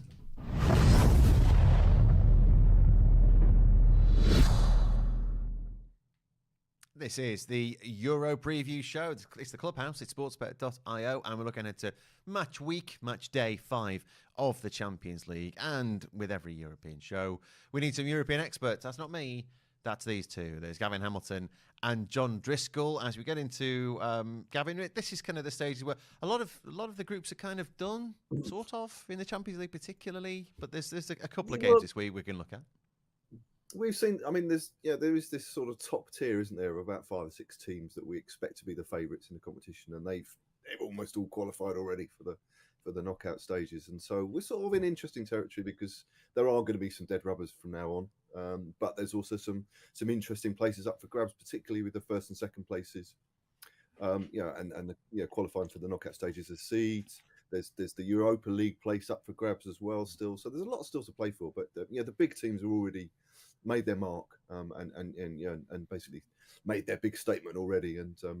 But there's still lots to play for, and there's some interesting games lined up. And John, is it our surprise of the season so far? Is it Real Sociedad? Yeah, I suppose so. Yeah, and I have to be honest, wouldn't I? And say, because I didn't have they've outperformed what I expected of them, and they've outperformed what they've been able to do in La Liga so far as well. So they've been superb, haven't they? They've been a real sort of breath of fresh air. Because I've always liked them and I've always been an advocate for them, but they're outperforming what I expected of them, having seen them play quite a lot. So it's not a bad shout really. That they're certainly arguably the most likable team in the Champions League. And as they face Real Sociedad at home on Wednesday, could be heading to 13 points by the end of match week 5, which is very, very solid indeed in terms of the Champions League. Let's get into our full action then. Let's get into Tuesday's game, shall we? And you've got to start in the Champions League. I think it's contractual this season. You've got to start with Group F, the Group of F. What an effing group this is. PSG versus Newcastle United. We're going to start with. And there's the prices for you. You've got, let's say, PSG, reaching around the microphone there, 1.63 for PSG. The draw is 4.1. Newcastle, 5.3. Gavin Hamilton. Newcastle, again, they're having a roller coaster season. It's about big games for them, big results. And it was a big one on Saturday because they're running out of players, but they go and beat Chelsea hugely at home. Exactly what they needed going into a game in Paris. Yeah, an extraordinary result, really. I mean, we weren't expecting. I mean, Chelsea, seem to be getting their act together, and got these players coming back from injury, and all these new players finally sort of getting to know each other and forming the sort of semblance of a sort of starting 11, and then they go and throw it all away really against Newcastle. Really, I mean, it was a great performance by Newcastle, but I think it's a reflection of how poor Chelsea were. That scoreline, and it's particularly with Newcastle's injury problems. I mean, there's still a lot of good players in that Newcastle team. I mean, the likes of Joe Linton and Bruno Guimaraes and Gordon has been brilliant in the England squad now. So there's some good players in there, but they're missing an awful lot of players as well. Harvey Barnes, Tonali, we've talked about a lot. Callum Wilson's been out as well, hasn't he? So a lot of injuries, and they're down to, a number of names on that subs bench against Chelsea that I just didn't recognise. Kids, they're really scraping through the reserves, and it puts them in a very difficult position going to Paris, because PSG have been very strong at home. And yes, they're not firing on all cylinders. Yes, it's a completely different team to the likes of recent years with Messi and Neymar gone, but there's still a very strong proposition at home with Mbappe and that forward line that we've talked about. I mean, PSG had their own injury worries. I mean, Zaire Emery, this wonder kid who made his debut for France last week during the international break, and then got injured. Only 17, the youngest French international for over a century. Extraordinary talent. He's come in and given them a huge boost this season, because he's a rare thing, a homegrown talent at PSG. So everything's looking at PSG, isn't it? And the numbers reflect that. It's going to be very hard for Newcastle to go there and get anything. And I think the way that Eddie Howe's teams are set up, it will be a very solid performance, and they will be looking to do what they did at Milan, which is to go there and kill the game off and come away with a point, and that would be an amazing achievement, I think. It's interesting, the ambition for Newcastle this season. Do they want to make the knockout stage? Obviously, you enter the competition, you want to do that, but would they actually be better off in the Europa League this season? That's something that I think we have to consider, because they're looking most likely to be in dropping down into the Europa League for next season. So in terms of this match, I think it's going to be low scoring from the Newcastle point of view, and I think comfortable from PSG. And PSG had this great result on paper at the weekend, 5-2 over Monaco. Not a real reflection of the actual game. I think Monaco caused them some problems. I mean, obviously conceded the 2 goals, but Monaco caused them problems. PSG's forward line came good again. Another goal for Mbappe, a wonder goal for Dembele, who Luis Enrique, the PSG coach, praised to the heavens, and said he's one of the most influential players in the world at the moment. So he's got his confidence back. Scored a great goal.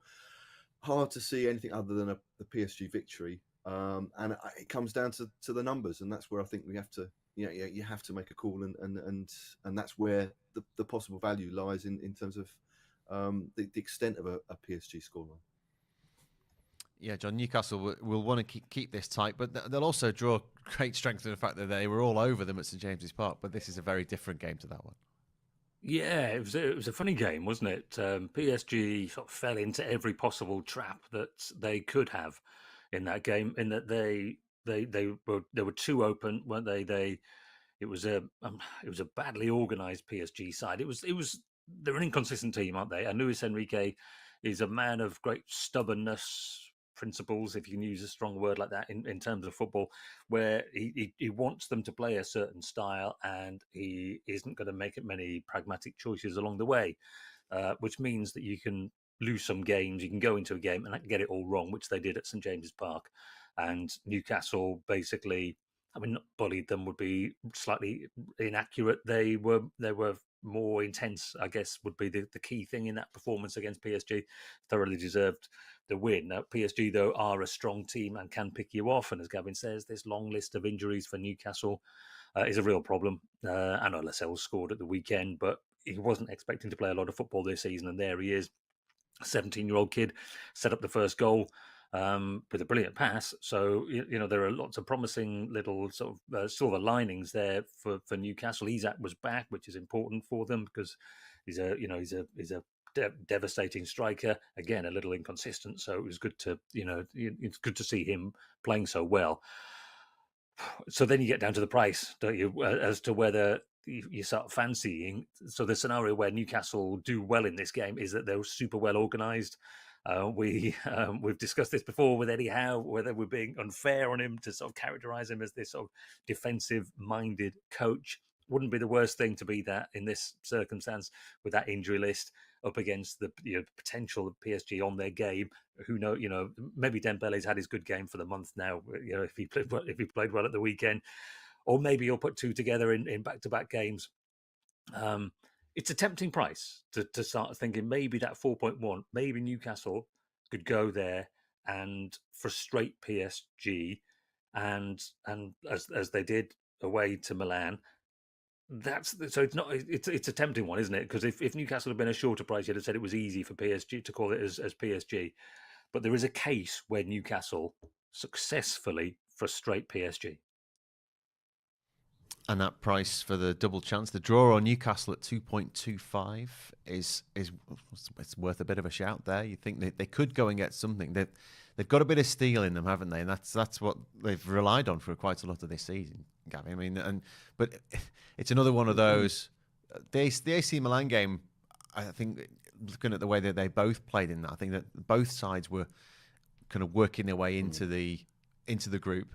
And we've seen them both play differently since then, clearly. But now things are on the line. It's an interesting point you make about the Europa League. And maybe Eddie Howe will be looking at, well, how do I get into this competition again next season? Because the Premier League isn't really going to do it for me at the moment.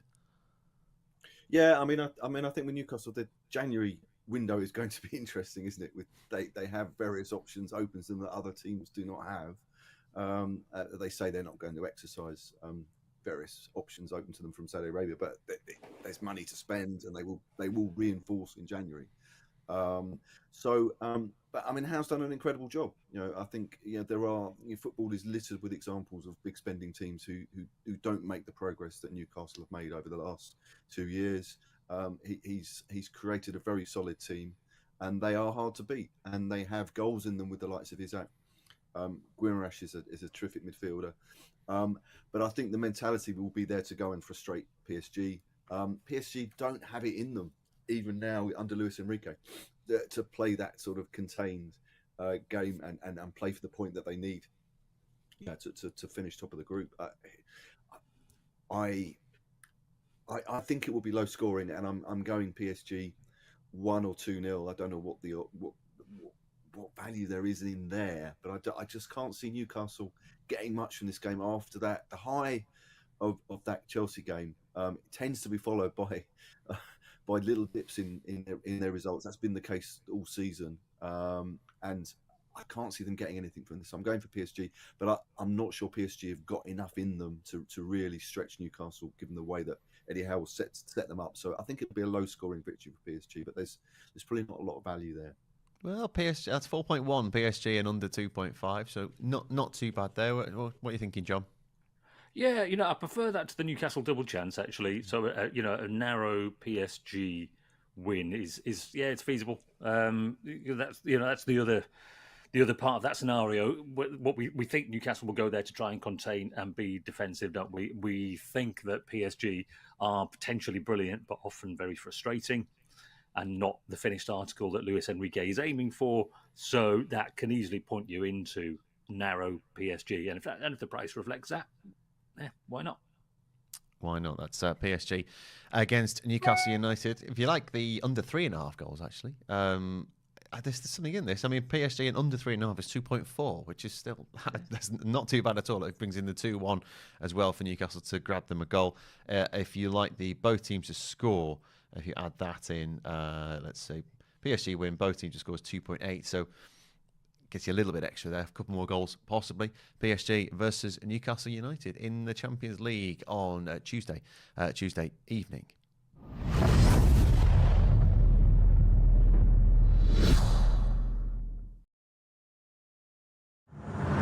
Covering every game of the English Premier League, Champions League and Europa League, live as they happen. This is Clubhouse TV. Welcome back to the second half of tonight's show on the Premier League Monday Night Football at Craven Cottage, where it's Fulham 1, Wolverhampton Wanderers 1. And we've had a couple of questions about the quiz, the 10 USDT or 10 times 10 USDT free bet opportunities we have going for you tonight. Peter is nursing an eye. I think is this a headphones accident? So the headphones got caught. There's a chair. You can't really see this in the shop. There's a chair there. Look, there it is. Look. Cedric. It got caught underneath there, and I went to pull it, and it was. Honestly, I've smashed myself in the eye, like a genuine black eye style. If scenario. You see a black eye developing on Peter's left eye throughout the course of the evening, I've not lamped him. I've not smashed him during the break there. I feel like my contact lens is falling out as well. Right. No, I can see. Sorry, everyone. Hello. Yeah. So can you just mute my mic very quickly, just for one quick bit of admin? Okay. Oh yeah, right. So just to mention as well that anybody who's not registered with sportsbet.io that may be trying to take part in the quiz tonight, you can't win the free bet. You have to be a sportsbet.io customer with a registered account. So I should have made that clear at the start. I don't think, judging by some of the names that come in, they are regulars. So I think we are okay so far, but just please don't enter unless you are a sportsbet.io customer with a registered account. Okay, five more questions to come in this half. We're underway. Yeah, and also they won't be credited until we go off air as well. Like we send them off at the end of the shift as well. So there's going to be nothing happening sort of in the very short term. It'll be as soon as Sportsbet. We don't have any power. We just send the names off. Yeah. So it'll be a little while before they're credited, but they will be credited. There's never a problem. Lovely stuff. And there'll be more. You've got 5 more questions to come. I've absolutely just smashed myself in the face so hard with these headphones. Have you ever seen somebody punch themselves in the face just as they're about to go on air? I feel like my eyes watering as well. Yeah. Wolves are 3 points. I'm going to have to do the whole shot like this. Wolves are 3.75 to win this game. I like that. Fulham have been well in the game. This has been a pretty even. This has really put me off. Pretty even game. And yeah, I'm still with Wolves. They came from behind against Bournemouth. They came from behind against Spurs. They've been well in this game. They've had good chances. You think back to the mistakes that Bernd Leno made towards the end of that half. Fulham gave the ball away twice. Yeah. And the first time, of course, Hwang Hee-chan hit the bar. The second time, Leno got away with it. But the point is that the chances Wolves have had have been better. 3.75 is a really good price. I totally agree. 4 corners in the game at the moment. And obviously, we're going to look towards the corners market. So the overs on the corners. Total corner spread right now is over 9. It is there. 1.92. Like the look of that a lot. What was the other one I liked here, side? There was another one, wasn't there? You're on cards initially for over 5.5. That's the one. It was actually my best bet of the old day. Total booking spread is back to 5.5 now with 2 already in the pocket. 5.5 for that. Looks absolutely brilliant. And one I had a quick look at before I blinded myself was the race to market. Yeah. Fulham have had 3 corners to 1.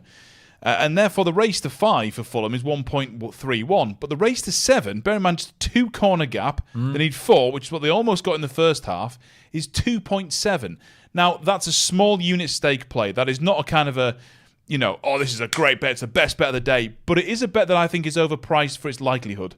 So I'm going to have a very small, very just sort of fun kind of, I think that might land kind of bet, 2.7 for Fulham to win the race to 7, but it is not a strong selection, I will say that. Yeah, just looking at the Fulham bench as to who they could bring on to try and change the game and make it, a bit more attacking, make the lineup a bit more attacking, then they do have the likes of Harry Wilson and Carlos Vinicius on the bench. Also, Bobby de Cordova-Reid, who's always got a goal in him. But I think Harry Wilson particularly, he's the sort of player that will try and get corners and try and, he plays on the wing and he'll put crosses in and could produce corners that way. So Fulham's lineup at the moment could be improved, I think, in terms of a corner potential with a couple of introductions off the bench. Thank you to our friend Viv, who has reminded me to mention this. Bologna have the lead against Torino. They do they? Giovanni Fabian, the Italian midfielder, has scored for Bologna, so that will do me very nicely. We put them up, I think, with a 2.7, something like that. We didn't land our first half goals bet, so can't argue with that losing bet. We celebrate the ones we win. We've got to acknowledge the ones we lose. But that was one I was really strong on, and Renato Dallara at the moment at Bologna have to be the play against not all teams. That could be a corner. That could be a corner. It is a Fulham corner. We're off again. Lovely stuff. Yeah. Right, so that'll be a 4th Fulham corner. We didn't play the race to 5. There's no point pretending we did because it was 1.31 or something. But the race to 7 in a nice position, and the over 9, most importantly, also in a very, very attractive position indeed. Any questions about the questions? I refer you to Gav Pujalowski, who has set the questions this evening. He suggested the questions. He basically sent me an email and said, here's 10 questions you could use, but if you want to use your own, that's fine. And I, of course, went with the lazy option of let's just use Gav's. Yeah, we might. I might do. Maybe I'll do the 10th. Okay. Maybe I'll do the 10th. All right. Maybe I'll do the 10th. Yeah, question 10 is a weak one. I mean, it's like you're scraping the barrel. Question number 10. So yeah, use your own for that one. Yeah, but I think I'll do number 10. I'll do number 10. When are we doing number 6? By the way, we're doing it right now. Okay. So question 6 for the quiz tonight. A 10 USDT free bet to the one number stroke name drawn out of the bin of dreams that answers this correctly. It is, what is the name of Fulham's ground? What is the name of Fulham's stadium? I think they would probably prefer it to be called. Go, go, go. Go, go, go. So, what is the name of Fulham's stadium? Been mentioned in the broadcast at least once.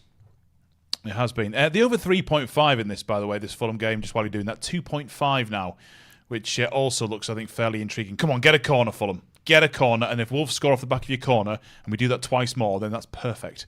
Especially if you start to fight afterwards. They are getting into good positions here. This is how they started the first half, Fulham.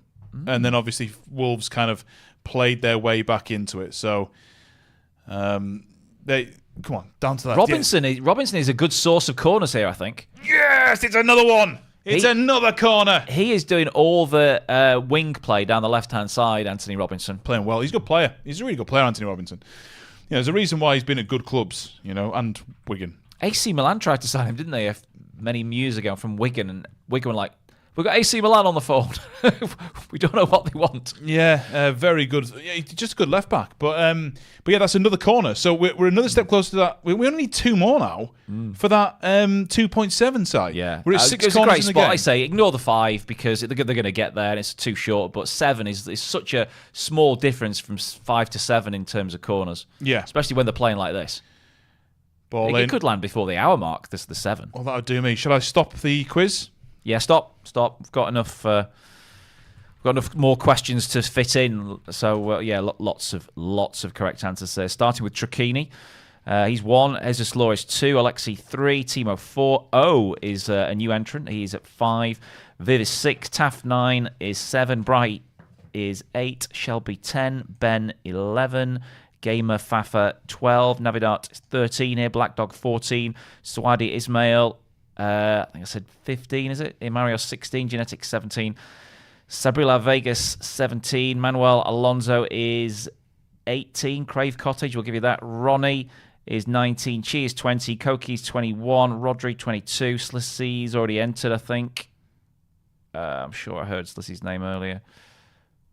Or maybe not. No, it wasn't. So Slissy's 23.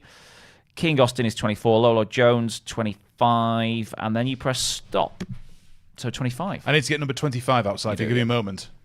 It's because O is the new entrant, I think. Not seen that one before tonight, but hello to O and hello to all of you. Really enjoy your company tonight, and hopefully that we can get you some free bets. Where's 25? I'm making sure this is fair, by the way, folks. I did some extras at half time. Yeah, Pete spent the half-time break writing more numbers down. We've had a goal in Spain, and it's not a good goal for Slissy because it's gone the way of Girona. And Girona take the lead in Spain there. Can't identify the goal. Oh, it's Siganov. The Ukrainian wing-back has scored for Girona. So, goal there. Chagonkov. Chance here for Wolves down this right-hand side, by the way, before I do the draw into a dangerous area. Is that a corner? That's a corner. It's a corner, yeah. We're so close to that over 9. Right, okay. By the way, number 25 is pink, but I'm not looking, so it shouldn't matter. That's true. I'm just being honest and open and transparent. And it is this. Oh, a low number. Oh, I like low numbers. It is the number... Less counting. 8. 8. Okay, so we said Trachini was 1, Jesus Law was 2, Alexi was 3, Timo was 4, O was 5, Viv was 6, Taff 9 was 7, Brahi 012, you were 8. Well done, Brahi, my friend. You were number 8. Well done. King Austin's asking some questions. We asked the question, my friend. You've got a small gap to answer it. Once you do that, the order in which you answered gives you numbers. If you're the first, you're 1. If you're the second, you're 2, and so on and so forth. There's loads of numbers in the Bin of Dreams. Don't need to worry about the name of the Bin of Dreams. I just named it because I was bored. All the numbers in the Bin of Dreams. I pull out your number, and if it's your number, you get the free bet. Simple as that, mate. Yeah, congratulations, Brahi 012. You're the 6th winner tonight. Or actually, it's the 5th winner because Chi won twice. But that's the beauty of tonight. Usually with the free bet condition, you've got one shot at you win 10 USDT basically, but here you can actually win loads, couldn't you? You could win 3 or 4 times. Win 100. Theoretically, you could win 100 USDT. I mean, you'd have to be the luckiest person in the world, and you probably should have done the lottery. But chance here for Fulham. Come on, get a corner, lads. Ball clipped towards the edge of the 6-yard box, nodded back into the sky. Wolves should get rid of this, but Daly, nice touch in the end. Able to just bring it a little bit further forward here, Wolves. But Fulham are playing well here. What I am unquestionably convinced on, is goals in this game. Corners. I mean, that's a good tackle. The over 10 corners is now 1.62 here. As yet again, Fulham into the penalty area. Wolves trying to deal with it. Kenny dancing in. Is that a penalty? Could be. Referee's given a penalty. He's given it. I think that is as well. They'll VAR it, but I think that's a penalty. That. Well, Tom Kearney makes a fantastic tackle on Lemina to win the ball back, and then I think another one of his teammates goes into the penalty area, loses it, but again, Kenny's there to win it back, and then in the act of winning it back, he's then tackled, penalty, and that's not going to get overturned by VAR. No, I mean, Andreas into the area. I mean, if the one yesterday where Anthony Martial got a penalty. Hang on. You think he's got the ball? I don't think... Let's watch this again, just on that one view, just on that one angle. It looked like he didn't touch him on that one angle. Again, one angle. That could be nonsense. But let's just see this, because understandably, I can see why they gave it first time.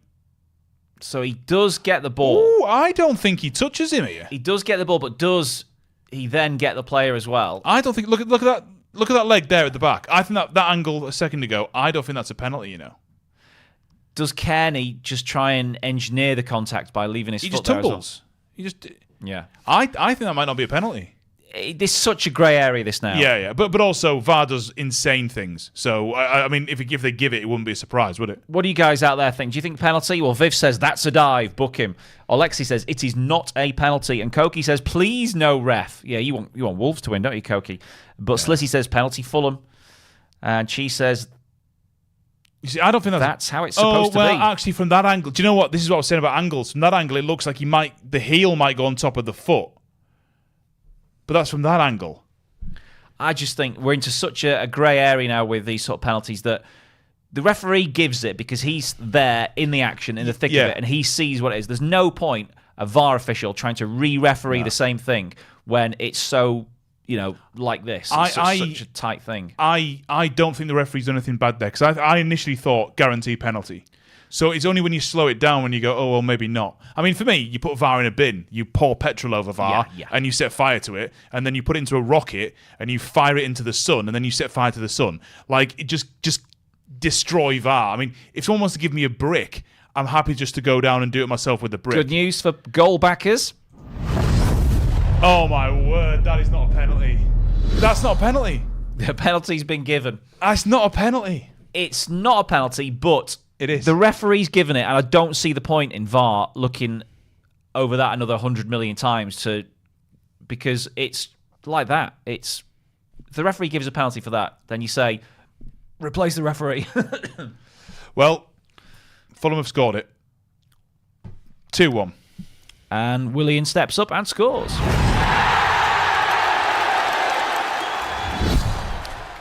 Koki, moderate your language, my friend. That is not good. But I can understand your frustration. It was a hotly contested penalty, which Fulham have capitalised on, and now they lead 2-1. Peter, the prices change once more. Fulham were 2.4 at the outset. Then they went to, I think, very short 1 point something after scoring the first goal. Then back to 2.7 or something after the equaliser. Now 1.32. Koki, like Sai says, listen, we're all adults here, but let's just not do that with the chat, all right? As frustrated as we are. Willian rolls it in, but if you wouldn't mind just deleting that, getting rid of that. Again, we're all adults, so it's not the end of the world, but just let's not stick that stuff into the chat. So if you can get rid of that, that would be very pleasant. Thank you very much. So Wolves have gone 16.5. I'm not having that to penalty. 1.32, like Sai says. I mean, obviously, we're involved in the cards market, we're involved in the corners market, we're involved in the goals market. So we said over 3.5 goals there, didn't we? Yeah. And obviously, I'm standing by that. I mean, because I can see one more goal, 1.45 in this tie now as well. So 1.45. Thanks, Koki, for sorting that out. Yep. We understand. You get in the moment, you can be frustrated and you can type something you regret afterwards. Always worth. If you do type something you think, oh, I shouldn't have done that, then that's the great thing about this. You can just delete it. Yeah, it's not a massive deal because we're all big grown-ups, but we just don't want the chat to be full of that kind of stuff, really. That's all it is. No. And let's look at Spain as well, because we've not had a good look at Spain for a while. What happened there? I went a bit weird. Fulham just lost the ball on the edge of the penalty area, and Wolves swept one into the bottom corner, but sadly the keeper was in the way. I don't know why I've never made that noise in my life. Similar price, actually, to Fulham at 1.32 are Girona at 1.38. They lead Athletic Bilbao 1-0. It's 4.2 for the tie and 13 for Athletic Bilbao. In that game, chances of more goals, would you say? Or do you think maybe now Girona have got the lead, they shut up shop? It's tough, innit? 'Cause there's often a lot of goals recently anyway in Girona matches. They've not got a great defensive record. For a top sort of 4 team in Spain, they've got the worst defensive record. And there have been chances for both as well. Over 1.5 is 1.48. That's a short price. I mean, I'm not taking the risk on another goal in this game for a 1.48. I mean, you could argue that both teams to score. 2.14 might be interesting. Yeah. Bilbao score. At the moment, I'm going to take a watching brief on this one, Si. I don't have the strongest opinion on a market here. I would just say the 2.14 is not too bad. Hello to Abiodun Clinton as well, by the way, who said hello on YouTube. Apologies, right. my friend. I missed your message earlier, so hello. How are you? Yeah. Join the conversation. We're keeping abreast of the Telegram a little bit more than YouTube, aren't we? Because that's where the competition answers are coming for our questions this evening. And it's about time we had question number 7. Let's do it. Question number 7. So this is a good one. Who? Not who. This is a good one that I'm going to immediately get wrong. Who is the sponsor? Who is Southampton's main shirt sponsor? There we go. So Southampton. What's the name across the front of Southampton's team shirts this season? Who is Southampton's main shirt sponsor? It's obvious when you think of it. Yeah. Are we all ready? Yep. Okay. Who's Southampton's sponsor? Shirt sponsor. I mean, I would say from watching the games, Bologna have a chance. Urbanski had a chance a few moments ago. Bologna have a chance of another goal. I would say that. I'd also say, Si, that with how long have we got left in that game? 15 minutes? Go on. 2 more cards. Over 7.5 in that Italian game is 1.67. Okay. Yeah, it looks like there's a bit going on there. Well, like I said, we've had 6 cards so Wolves far. just made a change. They sent on Sasha Kalajic, their giant striker, and he comes on for Bellegarde, who set up their earlier goal. So it's a formation change. They're going to go with, I would imagine Hwang will go out a little bit out wide or something like that, maybe. Yeah, just off Kalajic probably as well. Yeah. A chance for Bilbao from the left-hand side as Bologna and Torino continue apace. It's been some good games actually tonight. Last chance, folks. I'm going to put the stop in just a second. It's been some good. I've enjoyed these matches tonight, actually. Kenny, who got the penalty that's put Fulham ahead, he's on the edge of the box, but he's just passing responsibility. They've gone into a little bit of keep ball mode now, haven't they, Fulham? They're not trying. Oh, that's a poor ball from Robinson, and it goes back to Wolves. But maybe Fulham are just taking the foot off the gas a little bit. I've pressed stop in the chat, Si. Okay, so let's count up the correct answers. Everybody that I can see has put sportsbet.io or sportsbet.io. Yeah, even if you spelt it slightly wrong, we know you know. So let's count them up. So 1, 2, 3, 4, 5, 6, 7, 8, 9, 10, 11, 12, 13, 14, 15, 16, and more. 17, 18, 19, 20, 21, 22. You're listening again to a man count. It's 25 again.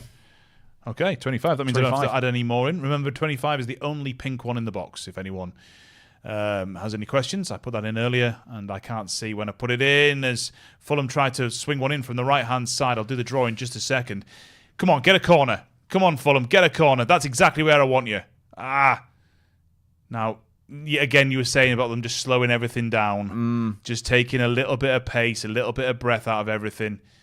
That's a risky ball from Willian. It initially worked, and then it didn't, and now Wolves can hit on the counter. Poor ball from Willian. Ball out to the left-hand side. Bassi should be quick enough, and is.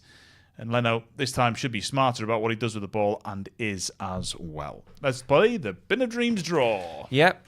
So, winner number 7 tonight, or the 7th correct answerer, is...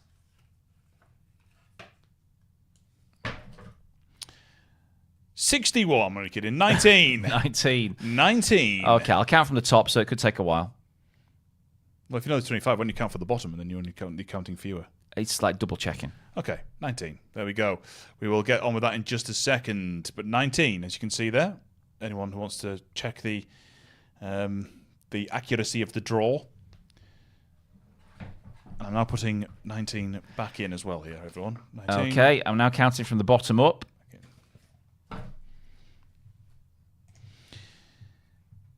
Bilbao have equalised. One apiece. Iñaki Williams, I think. I just saw Williams, so it might well be that Iñaki Williams got it. Black Dog. Black Dog, Congratulations, well done. Black Dog. So we're finally breaking clear of the stranglehold that she had on this affair. Yeah, Black Dog has got the 10 USDT free bet there for question number 7. Well done, Black Dog. Le Chien Noir, as James calls him. We're not going to quote James Butler on this service when he's not here. 3.7 Girona, the draw 1.95, Bilbao 3.9. Again, the other 1.5 has landed. I'm not going to say that was a winning bet. We said it would probably land, but the both teams to score has 2.16 both teams to score. 2.16 both teams to score. So that is a landing bet. I'm very happy with that. Who scored for Athletic Bilbao? Iñaki Williams. Oh, right. Okay. Right, can we get some cards now, please? Yeah, it's about time Mr. Salisbury got his act together and dished out a few cards. I don't think the... did Nelson Semedo get one for giving away the penalty? He didn't get a card for that, did he? Let's have a little look. I think there's only been 2 cards. Yeah. So, yeah, I think there's only 2 cards in the game so far. So we need 4 more, which earlier on seemed easy and now seems a bit more of a mountain, I have to say. The corner, the race to 7. I mean, we've just landed the both teams to score in Spain, but the race to 7 feels like it's definitely coming in. But I'm starting to worry a bit. The absolute certainty of which I felt that was happening is now going to sort of drift away a little bit. Fulham have played okay tonight. I think Wolves have been a bit unlucky. I think they've played as well as Fulham. They just haven't got that slightly controversial penalty that's changed the game. I can see why it was given. And once it's given, there's no point in VAR getting involved because it was just one of those very, very sort of tight things where, yes, there's contact. Oh, what a touch that is. Yes, he goes down easy, but... Oof. Wolves have just about dealt with it, but that was brilliant play on the right-hand side touchline from Fulham. Nice. I think, look, the fact of the matter is that both sides have played pretty well in this. Fulham have defended poorly but gone forward with good verve and good tactical nous. Wolves have thrown plenty at it. Probably should have taken 1 or 2 of their chances in the first half. But there's time. There's 23 minutes to go. We're not in too bad of a position at the moment. Now, and Slissy's back in the game as well, isn't he, for his 9-point-something ACCA yes, bet. Yeah. Athletic Bilbao back on level terms there at Girona. He needs them to win, of course, but they've got 20 minutes to try and turn that one around fully. And here's a chance for Fulham. They're through with Iwobi. He's got the pace. He hasn't got the finish. But it is a corner, yeah, you'd take that. That's all I care about. It's a corner. I don't care if the ball goes in the back of the net now. This is all about corners, baby. And to be honest, that's going to be, 6 corners to 2? We're 1 away from that 2.7. We are 1 away from that 2.7. Race to 7 for Fulham there. 20-odd minutes as well. Yeah, and we only need 2 more corners after this one. 2 more corners for the over 9 as well. So what we're not getting in cards, we are getting in corners. Oleksii, I should say, watched a few games of Fulham, and this is the best from them that I've seen. So that's annoying because I've backed Wolves tonight. But they weren't very good against Manchester United, were they, before the international break? They almost got a draw out of that game, but United got the winner in the 90th minute. And Man United are not playing particularly well at the moment, so Fulham, they're just not really doing much in the Premier League this season. It's like they've just sort of turned up and are happy to finish in the bottom half. Yeah. I don't know. Well, yeah. I mean, let's be fair though. For Fulham and Wolves, even though it sounds kind of unambitious, solid, comfortable seasons in the Premier League is no problem for either of these teams, really. Yeah, there's a lot of things going on off the field for Fulham. They've got this new stand being developed, or I think it's been fully open now, hasn't it? So they've improved their ground. That takes a lot of capital. They've not invested a great deal in the playing squad this last summer, but previously they've spent a lot of money. And they might be sort of falling into a similar trap to the likes of Everton and Wolves, where they can see, all right, we've spent this much in the past. We can't carry on spending this much because over a 3-year period, we're going to possibly incur profit and sustainability, penalties, which Everton just have. Lost Mitrovic very close to the season starting. Yeah, that was obviously a massive hit for them. So, yeah, I think 2 comfortable seasons for these sides. Neither would be remotely sad about that. I would say that. Yeah. Is that a bookable offence there on Hwang Hee-chan? Come on, I think book him. That's the only thing I'd say. I'd say book him and then book 3 of the people for no reason. That would be my just personal opinion. I can't comment for the sanctity of the game, but I'd like to see a number more cards, please. That's not a football. No, that's a percentage ball that goes straight through to Bernd Leno. Should we have question number 8? I'm ready for question 8. Okay, this is a good one. If you don't get this one right, then where have you been over the last year and a half? It is. Who is the Premier League's leading goal scorer right now? Just the surname will do. Top scorer in the Premier League this season. Yeah, who's the Premier League's leading goal scorer this season, i.e. right now? Okay. I think it's pretty simple. So, question 8, go. And a warm best wishes to you all. Yep. Little clue, he doesn't play for Fulham or Wolves. No, that's probably why it was easy to set this one.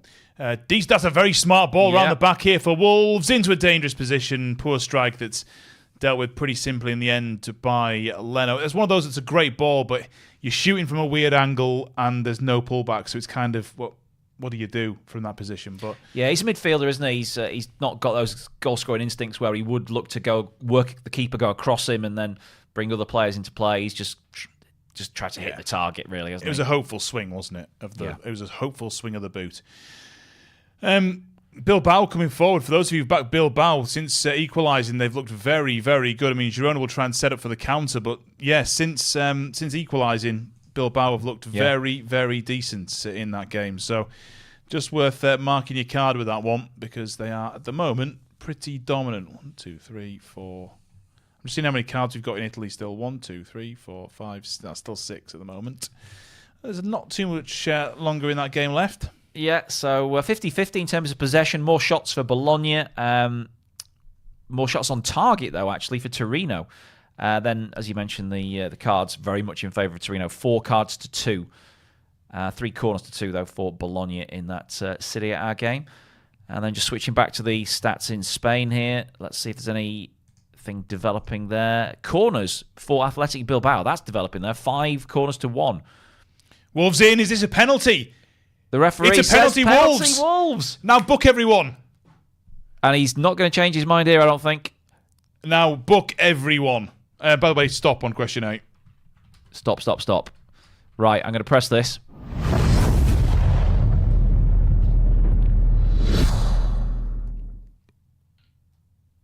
Oh, is it outside the box? Yeah, Tim Ream, I think, isn't it? Is it just outside? This is going to get checked by VAR because it's such a close incident, but he might be just on the line. It's a foul. I think it's in. I think it's in the penalty area, that. Narrowly, but I think it's in the penalty area. Referee had a good view. Again, if it's such a close thing, why is the VAR going to get involved and tell a referee to go and have another look when he was so close to the incident? I hate VAR with all of my soul. It's just, Hwang Hee-chan, anytime 3.3. Yes. We have a chance. You beauty. We have a chance. He needs to score it first, but we have a chance here. Or hit it so hard that it goes all the way to the other end and it's out for a Wolves, a Fulham corner. So they're checking. I don't think the question here is about whether they're checking an offside earlier in the move, but he looks okay to me. How far back are you going there? That's with the keeper. I hate VAR so much, man. It's anti-football. Bin it. Yeah. Put it in a bin, or just do something with it. Like smack it with a hammer. Like I just hate it. These gaps, these pauses, these waits. Been checked. We're okay. It's just the least football. At least with disallowed goals in the old days, you'd go, and then it was over. Now it's like, every goal, is it going to be VAR'd? I hate it. Anyway, Hwang Hee-chan, I'd like this. 3.3, one of my favourite bets of the night. I don't think the cards one's landing at this rate, so I could do with this one going in. Come on, backed at 7 to win the game, Wolves. Just to put them back in with a chance of winning it back to 3.5, 3.05 pre-game. 2-2.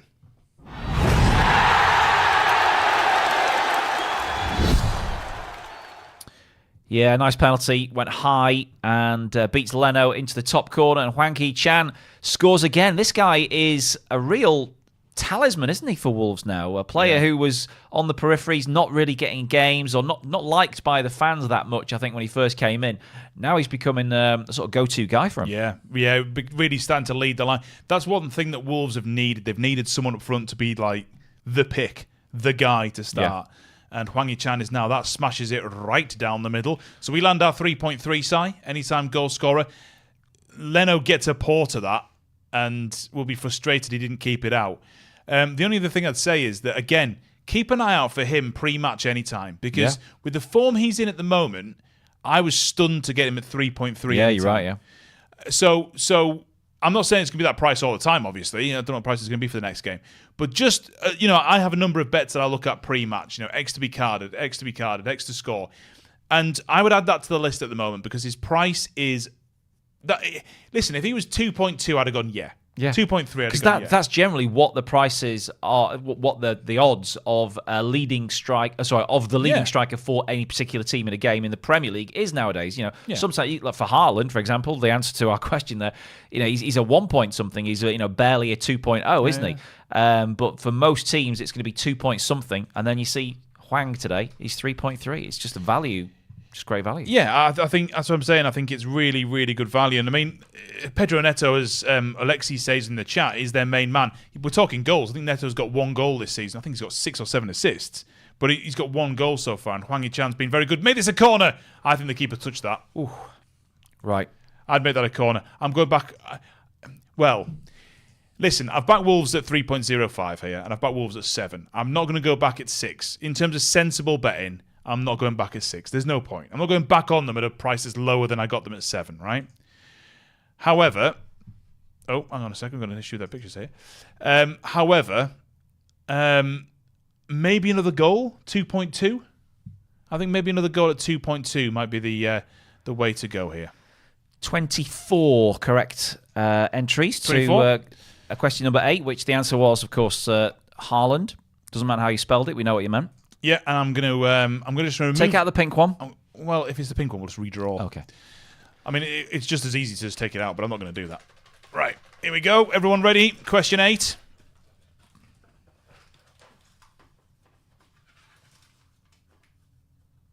Look at those white knuckles. It's a sticky one for some reason, which is unpleasant. How many did you say there were? I said there were 24. Well, this is 23. Dum, dum, dum. Okay. Everyone. So 24 was Navidad. 23 is Rowe. Counting upwards. Rowe or Ronnie 101. Congratulations. Well done, mate. O needs 1 goal in the Girona game. That's possible, That's very, very possible in that game. Getting 1 more. Oh, you're not in the world's worst position there. You're really not in the world's worst position. Wolves have gone to 5.8. This is a great. Do you know what? This is a really good game. This is a really good game. Wolves coming down this left-hand side, looking for the overlap. That's a poor ball, but they're into the area nevertheless. Pulled back onto the edge of the 6-yard box, and Fulham quite rightly slash it clear. It's actually going to drop to a Fulham player on the right-hand side of the penalty area. But another goal in this. I don't think I'd want to tie myself down to who's going to get it. I think just 2.26 for another match goal over 4.5 size is nice. I think Wolves win. I think we've thought it from the start. It's come about in a funny way because they were 1-0 down and 2-1 down, but they're the team that I would rather be backing right now. And they are still a bigger price. Fulham are 4.2, but Wolves at 5.8. Now, don't forget half-time as well. We played the race to 7 corners for Fulham here. They're on 6. It's starting to annoy me. So let's just get one. Let's just get one more corner, please. That puts us to 9 because we also played the over 9 in the game. So we want 2 more corners. As long as one of them comes for Fulham, then it's it's party time basically.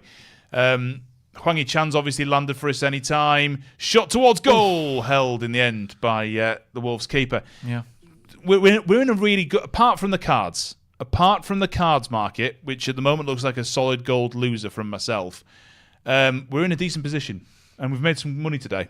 Hwang Hee-chan in particular, 3.3. That was a lovely little land. Yeah, Mr. Salisbury, although he's given 2 penalties, hasn't booked either of the players that conceded the penalties, has he? So, boo. I mean, book someone, you coward. Yeah. But yeah, corners looking good. Goals already in over 3.5. Leno's a long way out of his area there, but it has worked And for Fulham. Hwanky Chan pick as well. Yeah, it has worked for Fulham. So, come on, one more Fulham corner, everyone. That's what we want. And just 2 more corners generally would do. There is still a play to score the next goal market out there. Some very big prices, obviously, because time is against this market as well. I just don't know. I mean, obviously you're strong on. Well, not you fancy Wolves rather than strong. I think I do. Yeah. But I am not taking that jump. I think it's just too difficult. 2-0 Bologna over 1.5. Nice. Viv, well done, mate. Landed his 7-goal acca. As in 7 picks, not 7 goals, because there was only 2 in that. That wouldn't make sense. Question 9 we need to do pretty soon, don't we, as well? We do, yeah. We'll do question 9 in a moment. Sasha Kalajic at 12.00 wouldn't be a bad shout, I think. He's playing centre forward for Wolves, and he's not a mobile player particularly, but he's a totem. They'll get crosses into him, and if there's a chance around that 6-yard box, he'll be around that situation. So, I think Sasha Kalajic at 12 is interesting for player to score the next goal. Yeah, I'm not playing a goal scorer market, but I would not argue with that one. I think it's perfectly fair. Obviously, come off the bench, a big lad, and you can imagine the late drama for him as well. We're going to get a card here, or what, Salisbury? No. Absolute idiot. No, he's... Boo. And Fulham... Not playing ball tonight. Honestly, 1 Fulham corner we need for a 2.7. This is killing me. Right, so this is the last of Gav's questions, because Pete's got a cracker lined up for question 10, and it is, only 2 teams failed to score in the Premier League on Saturday/Sunday this weekend. Name one of them. So just name one of the 2 teams that didn't score in the Premier League this weekend. Okay. Only one we need, right. But there were 2. Okay, and when Pete does go, that will be the entry point for you to get your answers in. Come on, Fulham, get a corner, lads. Get a corner. You idiot. Keep going wide. I think there's going to be a couple more corners in this game. I think Wolves will get another corner as well, because with Kalajic in, you're going to put crosses in, aren't you? No, you'd certainly try to, yeah. I can remember Old Trafford, first game of the season, they were peppering us with crosses late in that game when they were chasing the equaliser. Yeah. Could we ball to this left-hand side? Maybe this is a chance. Ball into the penalty area. Fulham nodded across the edge of the 6-yard box. It's going to come to the edge of the box. It hits the back of the Wolves' legs, but doesn't roll away. Stays in play before an outside of the boot slam gets the ball clear, and it stays 2 apiece. So we need more. We need more here, folks. Come on. 1 apiece, Girona Athletic Club. I mean, Bologna... Sounds like a slogan, that. We need more. Where have I heard that before? Well, I mean, I will be running for office in the next few months. This is very much my testing ground for politics. Yeah. Bologna win 2-0. We backed Bologna not pre-match. I think they were 5 minutes in when we got to it, but they were definitely the play. They were firmly Yeah, you were very play. keen on Bologna. Yeah. Now, big chance for Fulham. Oh my! Stop clearing it properly. Yeah, get a corner. This is horrible. Answers still coming in. So this is going to be a huge entry list for this question 9 here. There were 2 answers. You can press stop now, I think.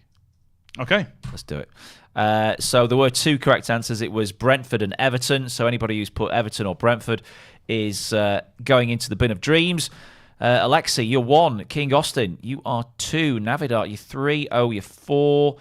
Timo, 5. Shelby, 6. Lola Jones, 7. Trakini, 8. Ben, 9. Viv, 10. Genetics, 11. Black Dog, 12. Koki, 13. Imarios, 14. Chi, 15. Ronnie, 16. Jezeslaw, 17. Slissy, 18. Rodri, 19. Game of Fafa, 20. Sabri Vegas, 21. Taf, 9. 22. Studia Ismail, 23. Lolo Jones, 24. Brahi, 12. 25. Manuel Alonso, 26. And that was the last one. Stop. I shall add 26 in. 26 is also a pink number. Another yellow card. Yes, finally. 3 more to go. Lamina gets it. 3 more cards to go. The cards market's not going to land, but at the moment, maybe it's got as much chance as the corners market. The bin of dreams has been entered. And is it high or low? God. Is it high or low? It's slow. Is it? But we've seen it already today. Oh. It's 8. 8. 8 again. So Alexa, you were 1. King Austin, you were 2. Navidart, 3. 04. Timo, 5. Shelby, 6. Lola Jones, 7. Trakini, Look You're at in. that. Or Yisik26, as your username is for sportsbet.io purposes. Not like the format of this, Trachini. He's been very vocal on his dislike of this format, and yet he benefits from it. There might be a lesson in there somewhere. I just don't know what that lesson is. But well done to Trachini, who has won number 9. So it's up to you, Pete, now to bring up the best question of the night at some point between now and full time. Okay, and it's not a football question, by the way. Oh, my word. Just Girona, I think, needed for Navidad. Other than that, got a brilliant acca going. Istanbul Başakşehir to beat Pendikspor. That landed comfortably. Was it 3-1? 4-1. Both teams to score. Fulham game. Gijón. Well, Man City still to play. Oh, sorry, so right, yes. Yeah. So some games still to play in the Champions League. But it's never good when your acca's done before, I guess, the main games get played on Tuesday and Wednesday. Yeah. Alexi asks, what match will you watch tomorrow? We'll watch all of the Champions League games tomorrow. All of them. Early kickoffs we're here for.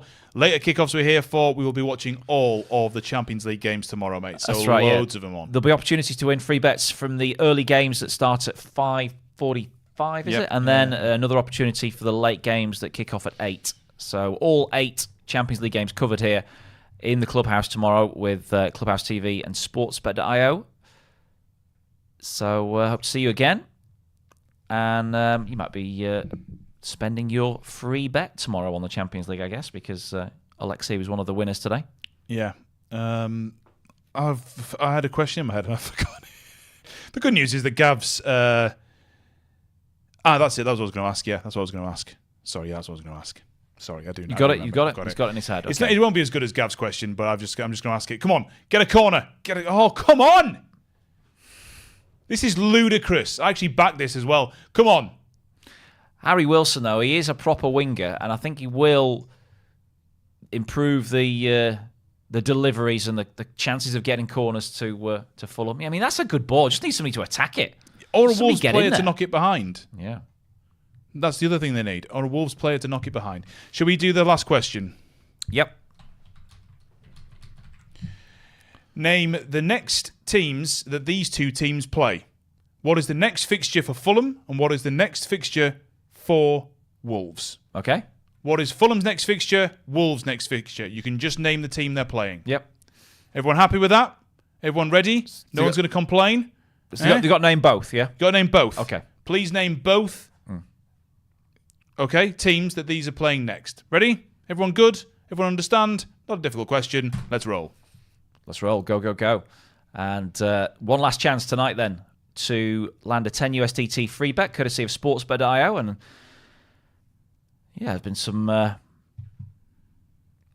We hope you've been entertained tonight. The game's been pretty entertaining, even if our quiz hasn't been for you. But another yellow card. That's card number 4. That's even more annoying though, because we're going to get close and not. We're going to get close, but no cigar here. That's 4. We need 2 more. I don't know, maybe. But right now, it's the 2.7 that's annoying me. What you need now is a bang bang. You need 2 players like that with Vinicius and Kilman to go head to head. Yeah. And in book both. Well, both furious about a Fulham corner. Well, Vinicius, that's stupid from him. They're going to VAR that and get him off. So Kilman didn't get the yellow because he didn't actually move his head towards Vinicius. It was just a one-way street, that one. But yeah, it was. But you're right. I mean, this has been an enjoyable game. This side, it has been. I've enjoyed it. We've had some good ways in. Even the ways in that haven't come in have been fun enough. Am I stopping? Yeah, why not? It's over, folks. Has he been over to? Oh, he's been over to. No. Okay. Right, Willian. This is right now. Just get it towards the corner flag as Fulham wing it out to the right-hand side of the penalty area, nodded down into the arms of the Wolves keeper. Okay, so everybody appears to have put the same answer in, so I'm hoping that's the correct answer. Pete, can you tell us what the correct answers were? I can indeed. Next Saturday. What am I talking about? Oh, yeah. Wolves travel to Arsenal. Okay. And next Sunday, Fulham travel to Liverpool. Right. So Arsenal-Liverpool or Liverpool-Arsenal, whichever order you put them in. Is the correct answer. So Alexei, number 1, Timo 2, Manuel Alonso 3, Ben 4, Genetics 5, Shelby 6, Navidart 7, Viv 8, Brahi 9, Black Dog 10, O 11, Chi 12, Sabri Vegas 13, Imarios 14, Game of Fafa 15, Sudaya Ismail 16, Trakini 17, Jesus Law 18, Taft 9, 19, Koki 20, Slissy 21, Rodri 22, Rowe 23, Lolo Jones 24, and that was it. Okay, we're playing without the pinks here. 24.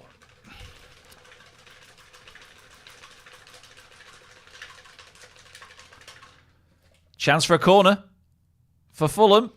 Oh, it spun the other way. Oh, what a penalty. What's the referee given? No penalty. Oh, he was like this with his whistle. He was like, he didn't know what to like do. This. He wasn't sure. Nearly a third penalty in the game there. The referee definitely double clutched on the whistle. Anyway, it remains 2-2. The last winner of tonight, Si. We've gone very low. I like low. It's 3. 3. 3 is the final winner of the eve. And it's another double winner of the night. It's Manuel Alonso. Oh. Manuel Alonso, what a profitable night for you. Your second win of the night. I am so sorry if you haven't won tonight. It's been just one of those nights where some names have just come out twice. Chi got 2. Manuel Alonso's got 2. Well, it's not ludicrous. It's a 1 in 25 chance, isn't it? It's not ludicrous. That was a penalty more than the Kearney one was, you know. That was a penalty way more than the Kearney one was.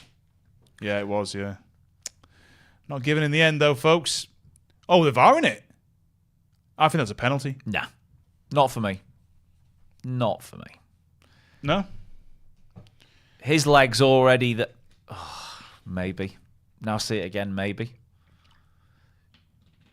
Oh, dear. I think that's a penalty. Well, one thing's for sure. Gary O'Neill will go berserk at the end of this game. Yeah, they have had bad luck with this stuff this season.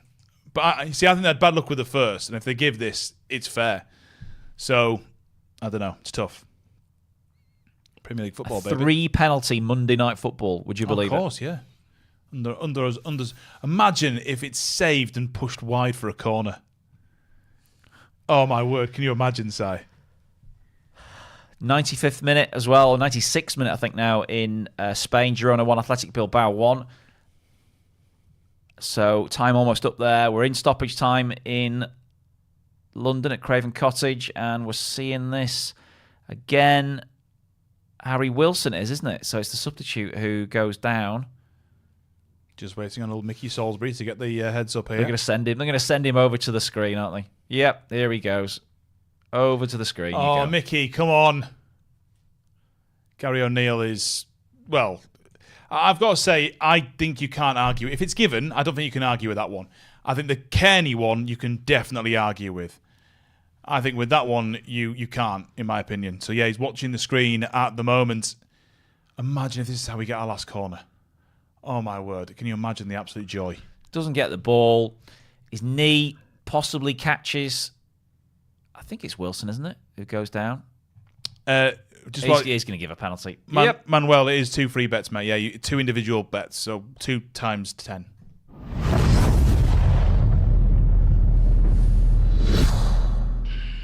Penalty awarded, and a night of crazy drama in terms of penalties anyway at the Craven Cottage, or just Craven Cottage. 2-2 and about to be 3-2, we think, with Fulham stepping up to have a chance to win the game. Yeah, and it's going to be Willian. I could have done with this being a corner, mind, but we are where we are. So the over. Does he go the same way? The over 4.5. Remember, we said we could play. That wasn't. I just didn't want to play Wolves. I just wanted to play one more goal. It felt like a goal game, but I could argue with both and argue for both, in fact.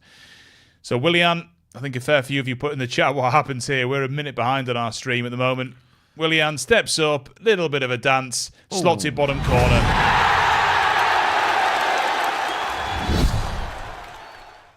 Might be a Fulham win, folks. Looks like it. Yeah, it's going to be 3 points to Fulham and a much-needed 3 points for them. They were just slipping a little bit close, too close for comfort, really, to the bottom 4. This is going to shift them up to where Wolves are, actually. They might even go above Wolves, might they, with this win? Do you know what? I'd be fining him still because he did that step-up thing.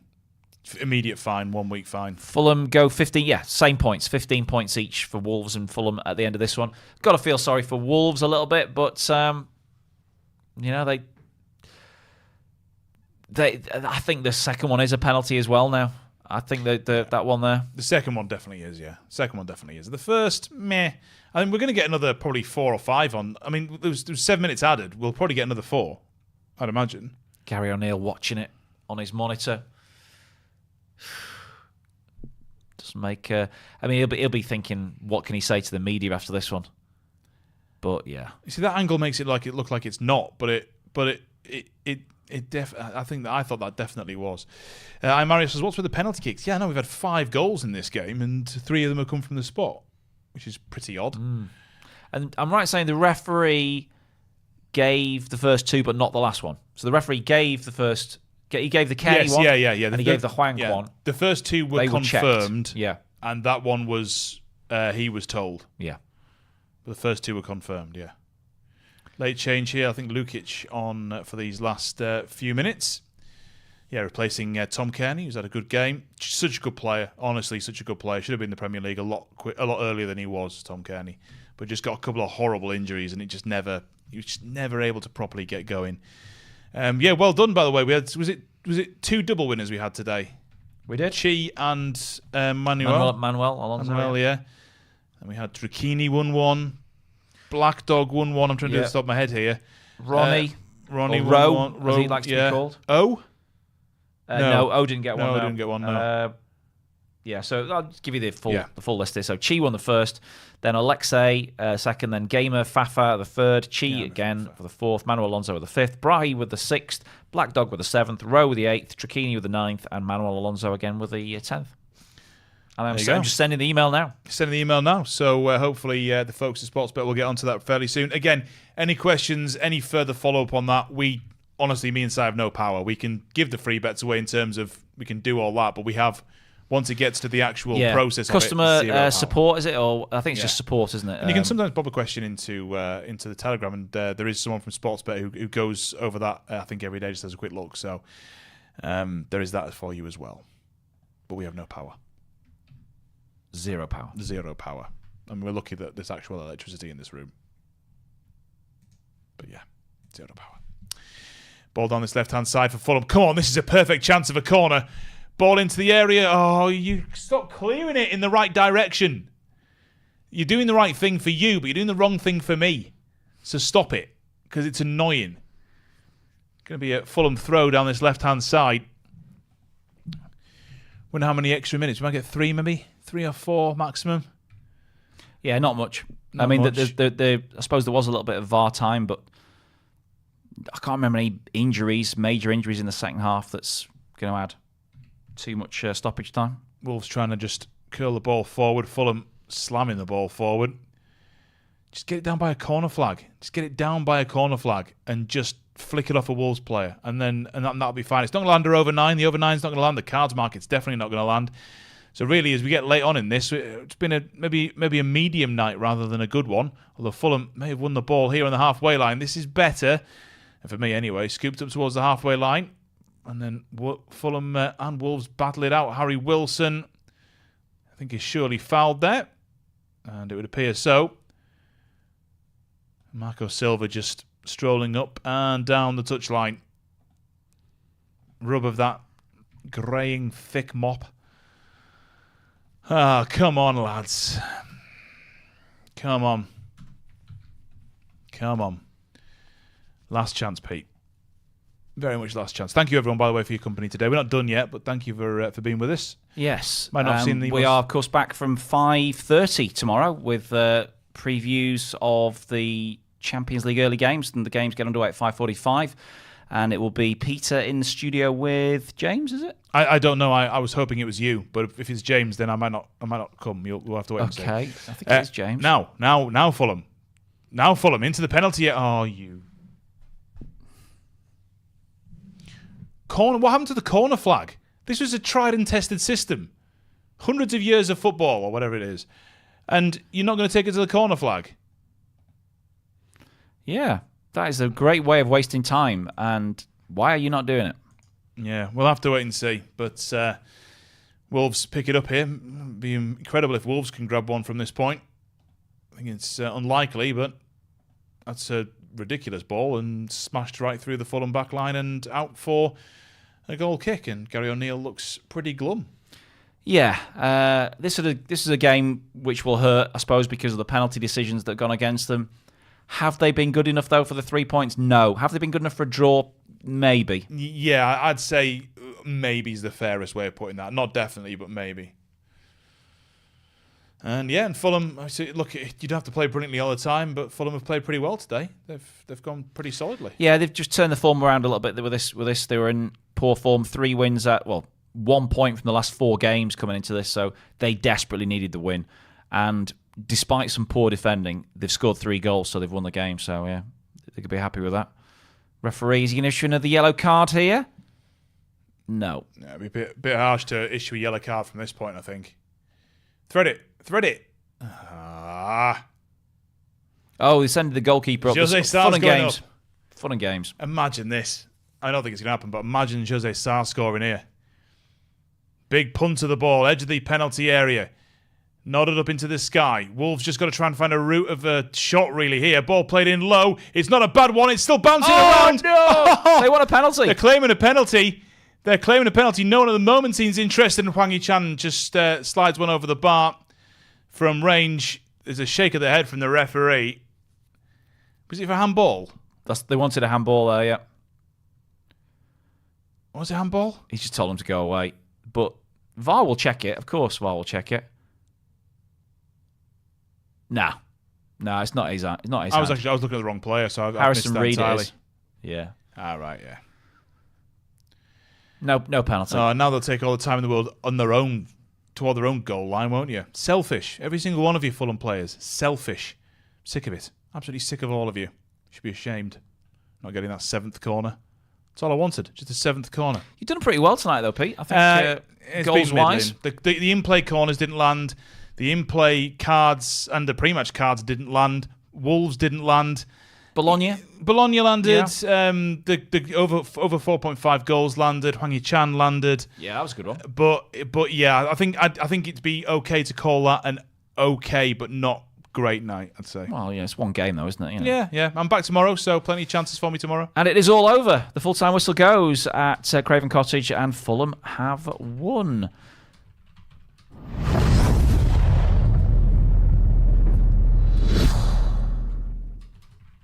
Well, thanks for enjoying the show with us tonight. It's been a pleasure bringing you the action from the Premier League with all our best bets and insight and all your messages as well. And, of course, the free bets that were given away. Hopefully they are used wisely, and you can maybe bring them with you tomorrow to join the action from 5:30 with James and Peter in the chair for the Champions League early games, followed by the late games at 8 p.m. But from me, Simon, and from Peter on this Monday night, good night. Love you. Bye. Bye. Covering every game of the English Premier League, Champions League and Europa League, live as they happen. This is Clubhouse TV.